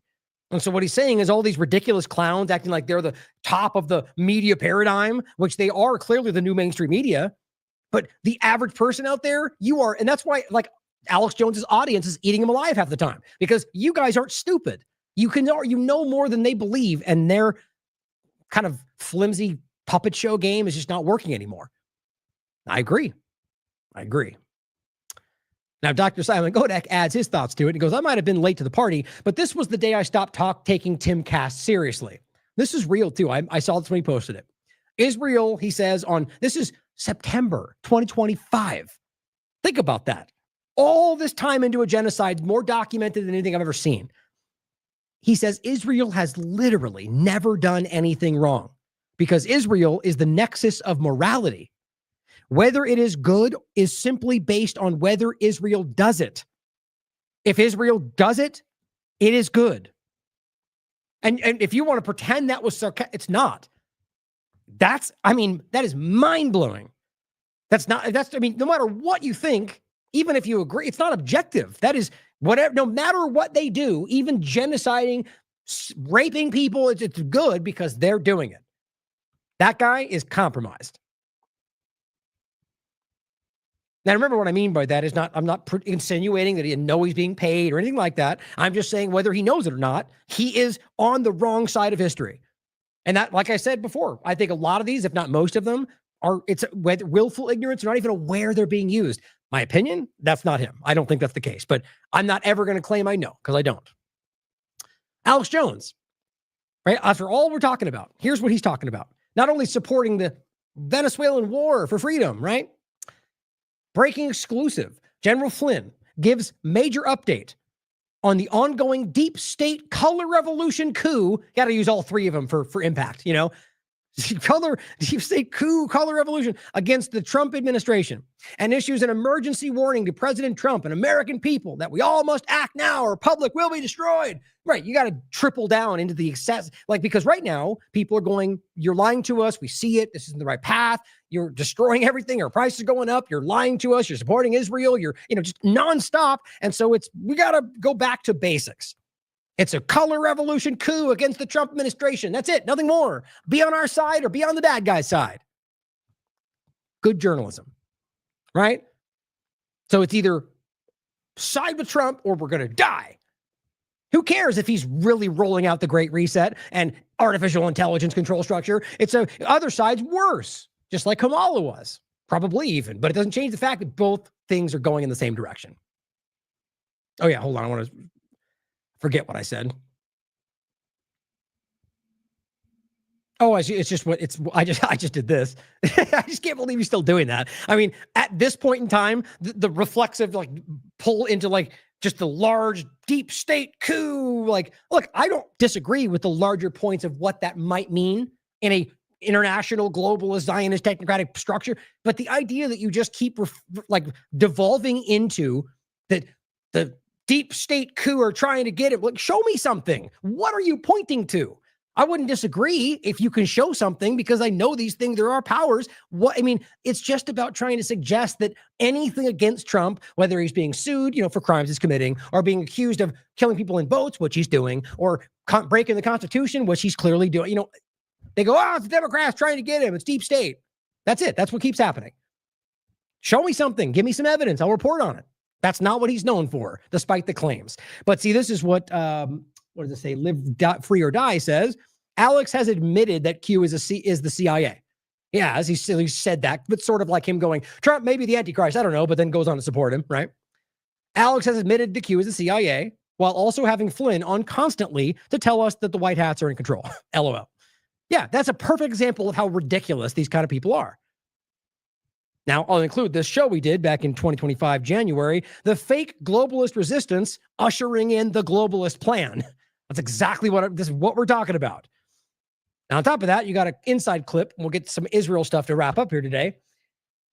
AF Post reports Donald Trump was caught on a hot mic saying he can't appoint anyone because Republicans are allowing Democrats to run the clock down on his administration. Everyone I've appointed has their time has expired, he says. Interesting. Now, this is talking about the Senate, not about people in his inner circle. But I believe that he's very frustrated with most of them too. But this is about the situation in Congress, and it's about what the larger point is about whether or not this is something that he is it America first or not? If these people are not on his side, again, first of all, his agenda is not America first, but let's say you believe that. If these Republicans are not helping him achieve that, Is this the Democrat deep state fighting him, or is this more about something, just political infighting for personal gain as this empire falls apart? You can decide. Here's the clip. Hey, Jeff, you know I cannot appoint anybody. Huh? I can't appoint anybody. Everybody I've appointed, their time is expired. And then there was a fall. That was it. So exactly what it was written as. And it's very clear. I can't appoint anybody. So as somebody aptly wrote, Blackthorn says, the math exposes the game. If you have 53 seats and still cannot move nominees, the obstacle is not Democrats. It is your own leadership and your own willingness to confront them. Trump's real problem is that he keeps treating disloyal Republicans as partners instead of opponents. Until that changes, the calendar will always be his agenda. Now, here's what I read from this. It's not about left and right? This is not about him choosing to. This is the fact that he is in line with the agenda that is not about this country. So he's not, and I think most of them are in the same boat in one way or another. And so he, in one way or another, is working for this disjointed sort of, all the things we talked about today. And so he has to make it seem like Democrats are stopping the agenda that he wants, but he's not even trying to accomplish what he's telling you he is. So we're being played. Now, remember what I was telling you about the vetting process as we get into the final, last few points here about Israel and their infiltration, as well as what they're currently doing. This is from November 25th. I've already shown you this. Identity verification processes broke down during Trump government transition. Yeah, it's one way of putting it. This is from biometricupdate.com. Routine background checks and credentialing steps were delayed or bypassed. Well, gee, what does that mean? Well, that means people who are literally working for a foreign government could be in his administration, which is, by the way, kind of always what I think has been going on. But this is so the point to where you could have people who are like, the evidence that would have come out with a briefest of investigation by this would have shown what they don't want you to see. And so this is, either way, even more than just that, things that I probably can't even think of. These people were not vetted properly. And look at what's happening. Look at where we are. We're being sold out and the world is shifting under our feet. I talked about it all the way back in January. The Trump administration's missing ethics pledges. I still can't see anybody else who even made a point about this. I'm sure there's somebody out there. As we get into or what I was saying earlier about the whole Orlando Hernandez and Prosper, as I showed articles today that went back to way before I was talking about it. And I hadn't seen those and I was looking for it, which just shows you the broken nature of the search engines today. But the point is that there are always people out there talking about it. Not just because I don't see him doesn't mean it doesn't exist. But you tell me. I'm blown away by how big a deal that could have been. Why weren't Democrats screaming about that? And they hate Trump and this deep state. Well, because they're not actually fighting each other, if you really understand that. Because I think both of them are working to let Israel destroy our country. But here is what Elon Musk had to say. Raising a foreign flag is treason and should result in immediate deportation. Right? This one is simply pointing out people in Berlin with Syrian flags. How dare people who are, like, at least from the U.S. perspective, I can't speak to everyone in the crowd, but American citizens who happen to be Somalian or these different overlaps. Like the point I've already made about Minnesota, it's 1% of the population, yet he's out here screaming about the fact that they've used that to take over the country or the state. It's an illusion. They're lying to you. And on top of that, I'm going to go into it in a future show. That clip they're circulating about what she said about Somalians to take over the country, it's a lie. It's very easy to prove. You can, if you choose to actually look up the actual translation, it's not true. But we'll get to that later. But it overlaps briefly with this point because that's what they're always pointing to, right? And you know where this is inevitably going to go. But in the U.S. or in here, so if these people are citizens and they're wearing a Syrian flag, if they're born in Syria or their family came from Syria, why is that a problem? It's only a problem because a bunch of lunatic Zionists and other racist bigots are trying to create the idea that every one of them are invading the country. When in reality, the earnest aspect of that I can prove stems back to Israel in the first place, which is not hard to verify. I've already talked about the weaponized migration and how they're over here screaming for the rabbis or people in their Congress or Knesset about how this has to happen, that they have to flood the West with immigration to get what they want. And yet we still can't piece this together. But look, the idea should not be ignored. Any people could be, but it's about the law. Are they breaking the law or not? No. They're allowed to wave their flags. They're allowed to believe where they're from. And so it's insane. But of course, Eli Jacoby is the guy who just got caught lying about Christmas in Israel when he was pointing to a Palestinian parade. These people are dishonest, man. It's very clear. And she says, Syrian did this all over Europe and in London and Berlin, raising their flags. Question is, why are they even here? Their reason for fleeing is gone. Return home. You guys are disgusting. They really are just bad people, whether they even realize it or not. What is wrong? Why is it so bad? Like, this is, well, just cut to the chase, because this is not my focus today. But it irks me. And this is not about saying that it's not about left or right. There's very clearly a middle ground here where you can be a human being and not just be disregarding of anybody brown from a foreign country while pretending like it's a totally different story when this South African immigrant is in the same situation, but he happens to be white. You just can't deny what is really driving the conversation. He writes, raising a foreign flag is treason. Immediate deportation. Okay.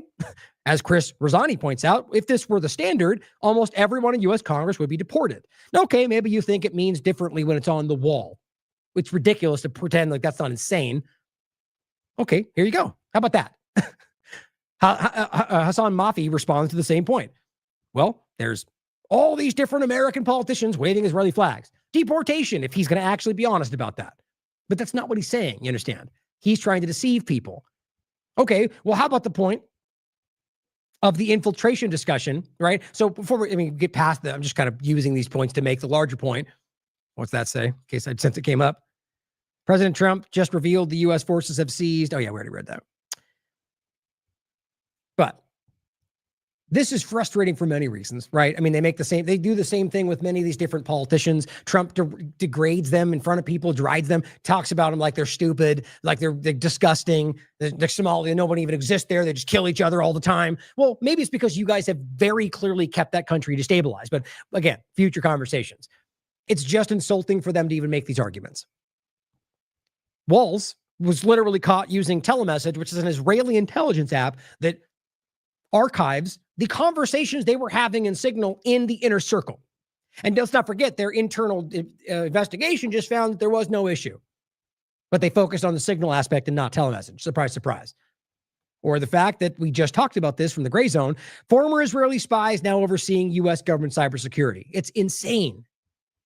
Jason says the same thing. Nothing to see here. Axonius, founded by ex-Unit 8200 Israeli spies, runs cybersecurity for 70-plus agencies in the United States government. Army, Navy, Air Force, Homeland Security. Totally normal, right? This is, guys, what do you think that looks like? An occupied territory. The Pentagon, Treasury Department, DHS, and a variety of other U.S. government agencies have begun relying on a firm launched by former Israeli military intelligence. On top of that, we just discussed this. Smartphones worldwide silently infected with Israeli spyware. It's called Intellexa. It was a huge conversation. Amnesty International did an entire report about it. But surprise, surprise, you don't hear a peep about that from the new media, from the corporate media, from any of them. As Seven Seas points out, this is actually, we knew this regarding the AI overlap. But it, on top of the fact that the genocide in Gaza, that they were involved with the Lebanon part of the pager attack, it's just kills me. Palantir's entire business model, he writes, is empowering genocidal terrorists who call themselves governments. Israel used Palantir's tech during Operation Grim Reaper when they maimed and killed scores of innocent children and civilians in Lebanon. Palantir's involved with the act of using a pager attack that killed mostly women and children. They're also involved with an ongoing genocide where they constantly, and they still stand by what they're doing. These are the people that are involved with building the world that we're going to live in, building your surveillance network state that we're currently living in. It's just insane. And don't forget, Netanyahu even gave Donald Trump a special pager.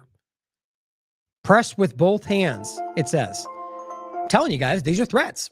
Just like the 50 states one Israel is a threat, saying that you all have a piece of Israel in your pocket. The Mossad, ex-Mossad guys saying that we have this kind of technology in every country in the world, telling you that they're manipulating supply chains for their favor. They're telling you all of this.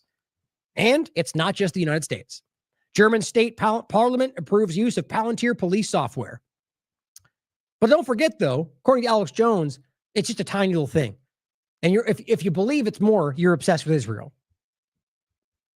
Is interesting. I'm more concerned about this suite of companies, though, like Palantir, which is they're feeding all of the data over to Palantir so they can manipulate it with algorithms, and they're everywhere. They're looking at the wastewater during the COVID pandemic. But you're back to this. I've looked at the scale of Palantir, and it's tiny compared to DeepSeek and all these others. And it's not, though. Like, you can make a point about different funding aspects. What Palantir is doing is above and beyond anything we're talking about. Not only are they also creating AI platforms and programs, they're conducting worldwide global operations when the U.S. government alone is a massive behemoth of a surveillance network, which, by the way, when this is done, I'll point to the images he also shares showing you that. Do you think it's okay? There's only one or two things in this moment. This was a while ago too, not months, when he was deflecting at this point. You could prove he was wrong. So you have to ask yourself, is he lying about this for a reason, or is he this bad at his job? And Chat GPT, and I'm not like defending Peter Thiel. I'm just saying it's like I get it from the liberals and the Israel obsessed, whatever you want to call it. So, just Palantir. They have an enemies right. So you mean your audience is telling you to talk about it because it's important? Yeah. List. They have an enemies list of 2 to 3 million people that they've identified as potential violent extremists. And this. Yep. And guess what? They're doing it now too. You want to? I guarantee you that's involved with what we're talking about right there. The same network they're using. If they're looking and scanning in this country for extremists with the information they have, they're using Palantir to do it. That's already been shown for the ICE overlap. This is being run by Alex Karp. Alex Karp said his biggest fear is that Christian nationalists will take over the government and throw him out of a window, defenestrate him because he's Jewish. He's running Palantir. Palantir has an enemies list of 3 million people. So Alex Karp doesn't like you? I don't think so. I don't know him, but probably not. But you don't want to throw him out of a window? I don't want to throw him out of a window, but I don't think... Yeah, way to completely not engage with the information and not make it into a joke. See how he did that right there? He should control Palantir. I don't think he should control military procurement. That's my concern. And Peter Thiel, I mean, he's a suspicious character also. He says he's a Christian, but he's a gay man. He says he's a Christian, but he's really involved with this Rene Girard, who's sort of an interesting philosopher who's involved with a lot of the Straussians out there at the Hoover Institute. So these are two guys I don't... Yeah, Karp's got a degree, basically, in classical Western civilization. But what is Western to these people? You know, according to Harry Jaffa, Western means protecting Israel. And that's who they're all. And Vanderleden said that too. Right. So ultimately, Alex seems to be clearly defending those people, regardless of what he was trying to say. Like he's got you're taking the side. So at the end of the day, remember what he did right there. Remember how clearly he tried to bury that, and it didn't work. It came up more than once in his conversations. Later, I think a couple of weeks later, he got frustrated on the air about people that just wouldn't let go of Palantir. Look at where we are. You got to start making notes of this stuff, guys. Now, on the point of Christianity, I do think it's relevant. Not exactly the way he was framing it. Doesn't just because somebody is gay does not, in my mind, make them not a Christian, despite what many people may say. At the end of the day, you can believe you are what you want to believe you are. My point is about the genuine belief, not necessarily whether I think it meets my definition. If you're out there believing that's your, like, my point is, do you think he believes he's a Christian? Do you think Jones or Trump, do you think they believe they're a Christian? Because what I'm going to show you next is important, because this is what the Zionists this is a Zionist rabbi, a Zionist Jewish rabbi, who is telling you that he believes Christianity is a joke. It's not a secret. Look, they spit on Christians in Israel streets, and yet here they are defending this.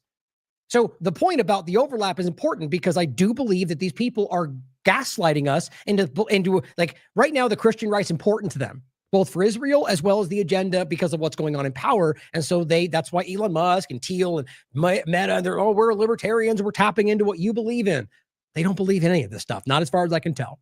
So here is what at least this Zionist Jewish rabbi will tell you, and he's a very prominent academic. He's telling you that he thinks it's ridiculous. And this is not unique within the religious Zionist discussion. Christians, when they came out with their book, the New Testament, right? So they have 4 major books there: John, Luke, Mark, and Matthew. And therefore, they came up with their book, called the New Testament. Needless to say that the first Christians who come to write a fake book, and that book has to comply 100% with the 24 books of Judaism, lechatchila, to begin with, the mission is impossible. Impossible. Even if you took the smartest Jew in those days and give him such a mission, remember there was no Google search engine, the Torah disk, none of that existed. He had to have all the knowledge in his head, which we know that there's no people like that. That's why the New Testament is full of mistakes. You cannot count the amount of human error there. Thousands of human errors. If you watched my debate with a Christian professor, 3 hours debate, I can only tell you how it ended. He drank 17 bottles of water. You get the point, I hope. So, why is it? Because it's not his fault. The religion he represents is a man-made fake document. Therefore, there are so many mistakes. How dumb it could be! That's Christianity. 2 billion people follow this nonsense. Christmas, lights, Santa, all of that, fake illusion. Wow. Now, if we're going to, if he's not smart enough to recognize that Christmas and Santa are not Christianity, but the modern materialistic consumerist kind of adaptation of it, then he's not the smartest person. Then he shouldn't be listened to if he's a smart person. I think he's just trying to belittle it and I think he's got an agenda. But as the clip shows you, before we get to that, as the clip shows you, as you can see, it says, don't show this to Americans, in particular the Christian right, who believe that this is somehow from the Bible. These people laugh at you. And I'm not saying that as this is what you can look into it for yourself and recognize, like we said, spitting on Christians or Israel pretending there's so many points we could get into. So if you understand that, and what I believe is that's largely a Zionist Jewish perspective, not just any Jewish person in the world, it's insulting. And these are the people we're talking about. These are the Teals and the Carps, and even people like Alex Jones or Donald Trump are you can argue they're saying something else. That's the side they're on. Look at their coverage. Look at what they're doing. Look at the punches they're pulling. And you could argue they don't even know they're doing it. I'm not trying to say that I know they're doing one thing or the other. It's about the outcome. Look at what they said. Look at what they're doing. The intention, you can decide. But these people are on that side of the agenda. It's just insulting. And it's not about a religious thing. It's about them in the religious conversation, but for me, it's about dishonesty. It's about these people trying to tap into what they know you believe in. And if you just get wind of what's really happening, it'll kind of just blow up the entire illusion. And I think that's what they're very concerned about right now. Now, let's do this really quickly since this just came up while I was doing that before we finish with these last few points. Look at this. Pete Hegseth's, it looks like New Republic. Pete Hegseth's own AI bot backfires on his boat strikes. Check this out. On Tuesday, which was yesterday, Defense Secretary Pete Hegseth unveiled his department's new AI chatbot, Gen AI Mill. Almost immediately, the bot called a hypothetical situation where the government orders a strike on a suspected drug smuggling boat and then double taps the boat to kill every survivor unambiguously illegal. Oops. Because it is, guys. There's really no error in the conversation. And even their new chatbot just told you they broke the law. But yet, I'm sure they'll alter that. Get ready to join up with Grok and Elon Musk. He'll show you how it's done. Anyway, back to the point to finish. Talking about Israel, well, let's just wrap up with some of the realities going on. Let's not forget, and this is as of the 9th, Israel remained the leading killer of journalists in 2025. And we're not even just talking about Gaza journalists, guys. One of the first ones they killed was a Reuters journalist when they bombed close to the border of Lebanon. I covered that right in the beginning of the conversation, and not even Reuters was able to really report that for a few days because they were afraid. Here's a point Max Blumenthal highlights. Well, Jasper Nathaniel points out Ben Gvir. Well, look at the new pin they're all wearing. And look, these are the most extremist people right here. The Ben Gvir and Smotrich types are insane. And this is the inner circle. And this one's Amichai, he's the heritage minister. Ben Gvir and friends are wearing a noose to signal their support for executing detainees, clearly designed to look like the yellow hostage ribbon at first glance. That's heritage minister Amichai Ilihua, how do I say his last name, on the right, who oversees the ethnic cleansing of Sebastia. Okay, so realize what we're talking about here. As Max writes, now that the hostages, in quotes, are out of Gaza, Israel's replacing the yellow ribbons with a pin that signals its true future intentions to transform its vast, what is it again? I always say it wrong. Archipelago of prison camps into extermination centers. I mean, it's just so, it's been this way the whole time. From the very beginning, they came out and told you, Amalek, kill them all. And then the people we just went through today gaslit everyone they could. They're still doing it, whether Biden or Trump, left or right. How do we miss this?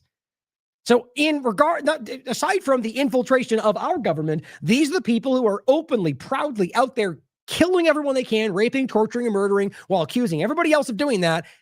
And they're laughing about it. They're wearing pins telling you that we're going to kill everybody else. They're advocating for that. It's just so over the top. On top of that, this is the last point I'm going to make, is that this is where this is going. Those people are in charge of putting this stuff into the world, this campaign against anti-Semitism. Hamas is building the capacity for terrorist attacks in Europe, including the UK, with weapon cache. Absolute nonsense. Now, I mean, this may be something I get into more if this truly becomes an actual claim. But guys, this is the dumb. I can't believe there's nothing that makes this make any sense. Not only I'll let Susan make her point at the end, which is going to be similar to what I'm going to say. So Caitlin Johnstone simply says, I'm so sick of having my intelligence insulted like this.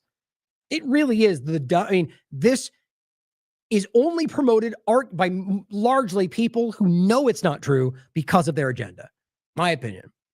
The Jewish Chronicle. It's come out in every single possible one you could imagine. It says, high likelihood that Hamas will attack Europe in the next 6 months. Don't forget, we've already had the same allegation from Jones and others that there was going to happen in the United States. What's her name? I'm blanking her name all of a sudden. Also somebody who made the exact same claim that Hamas is going to come into the southern border and so on, right? Richard Medder says Hamas doesn't operate outside of Palestine and never has. That's provable. Doesn't mean they can't, but there's zero infrastructure or evidence to make that make sense. On the other hand, Israelis have a history of terrorism all over the planet. This insult to people's intelligence should be met with a reciprocal level of contempt. Moronic garbage. Now, of course, is it possible that Hamas could join with some outside force and do that? Of course it is. But it's about standing back and looking at the bigger picture and look, like he said, there's a mountain of evidence showing you how they've literally done this and lied about it over and over and over. There's not a single evidence or there's not a single event or evidence to back up the fact that Hamas is or has or even would or capable of doing that. Simple. It's just discernment, guys. Susan, same thing, says, looks like Mossad is planning another false flag. Hamas has never attacked anyone in Europe, never expressed a desire to do so. And in fact, it's always made it clear that they are fighting the Jewish supremacist colonizers and oppressors on their own soil, who even they have gone back and made it clear that we're talking about the Zionist power that is overlapping with Jewish supremacy. That's not a secret, but it's the Zionist part. And they've made that very clear. Now, you could argue they're lying about that to hide their true intentions. Certainly possible. Goes on to say, and in fact has always made it clear that they're only fighting the supremacist, and it says in their own soil, in their own homeland of Palestine. Watch out, Europe, she says. Israel's coming for you again. And yet another false flag on your soil to whip up anti-Arab, anti-Muslim sentiments.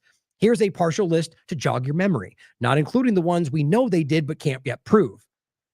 The Lillehammer Affair, 1973. Embassy bombing, 1994 in London. Targeted assassinations using forged passports all over the world. The Levant Affair, Egypt, 1954. And we've covered most of these. You can prove this stuff, right? Look it up for yourself. So I'm not going to say that I can prove that. I can't. Who knows? But with what we just covered and what's going on, I'm worried about the need for, like Donald Trump even said a while ago about the need for a new 9/11 type event to bring everyone together. They've made that kind of reference. Or we're going back to PNAC and Pearl Harbor. Like, this is what they do. So considering that this may be something that this, about some large thing that opens the door for this to be shoved all the way in. I hope not. But my job is to bring the information, to aggregate it as best I can, to make it look, to give the, well, to put it simply, I have the way I think, the impression that I get from it. And I do present that clearly. But the point is for you to get the source material, to review it for yourself, and to come to your conclusion about what it shows. Consider what I'm saying, but also consider what you think it looks like. Don't just take my word for it. So my job is to bring that information together. So hopefully we can be better informed when these things do happen and not just fall for the first trap they throw in front of us. So thank you again for being here. To continue to break this stuff down as best I can. But you know what I think, guys? I'm very concerned about where this is going. And I've felt this from the moment I saw that. And it's only gotten more and more and more clear. So just, you know, when you're in this kind of mire, this maze of partisan nonsense, take a step back. Especially if you're an honest person and are capable of doing so, take a step back. Go to basics. What do I believe? What are my principles? What do I care about? Not what they're telling me I should, or the narrative that makes it make sense. What, just at the core value, what am I trying to accomplish? What do I believe in? Right? What are my principles say? And then fall back on that. Even if it feels like it's, not the, like with Trump's telling you that it makes more sense this way, if that feels like it's the harder path, usually the right thing is. But just fall back on what you know is the right thing to do. That's not to say it's always correct, but sure as hell going to guide you in a better path than technocratic globalist Zionists trying to convince you of what they want for their benefit at your expense, which is our entire history. So thank you for tuning in, guys. I appreciate your support. Please let us know what this means to you. We need your support every day. I love you all. As always, question everything. Come to your own conclusions. Stay vigilant.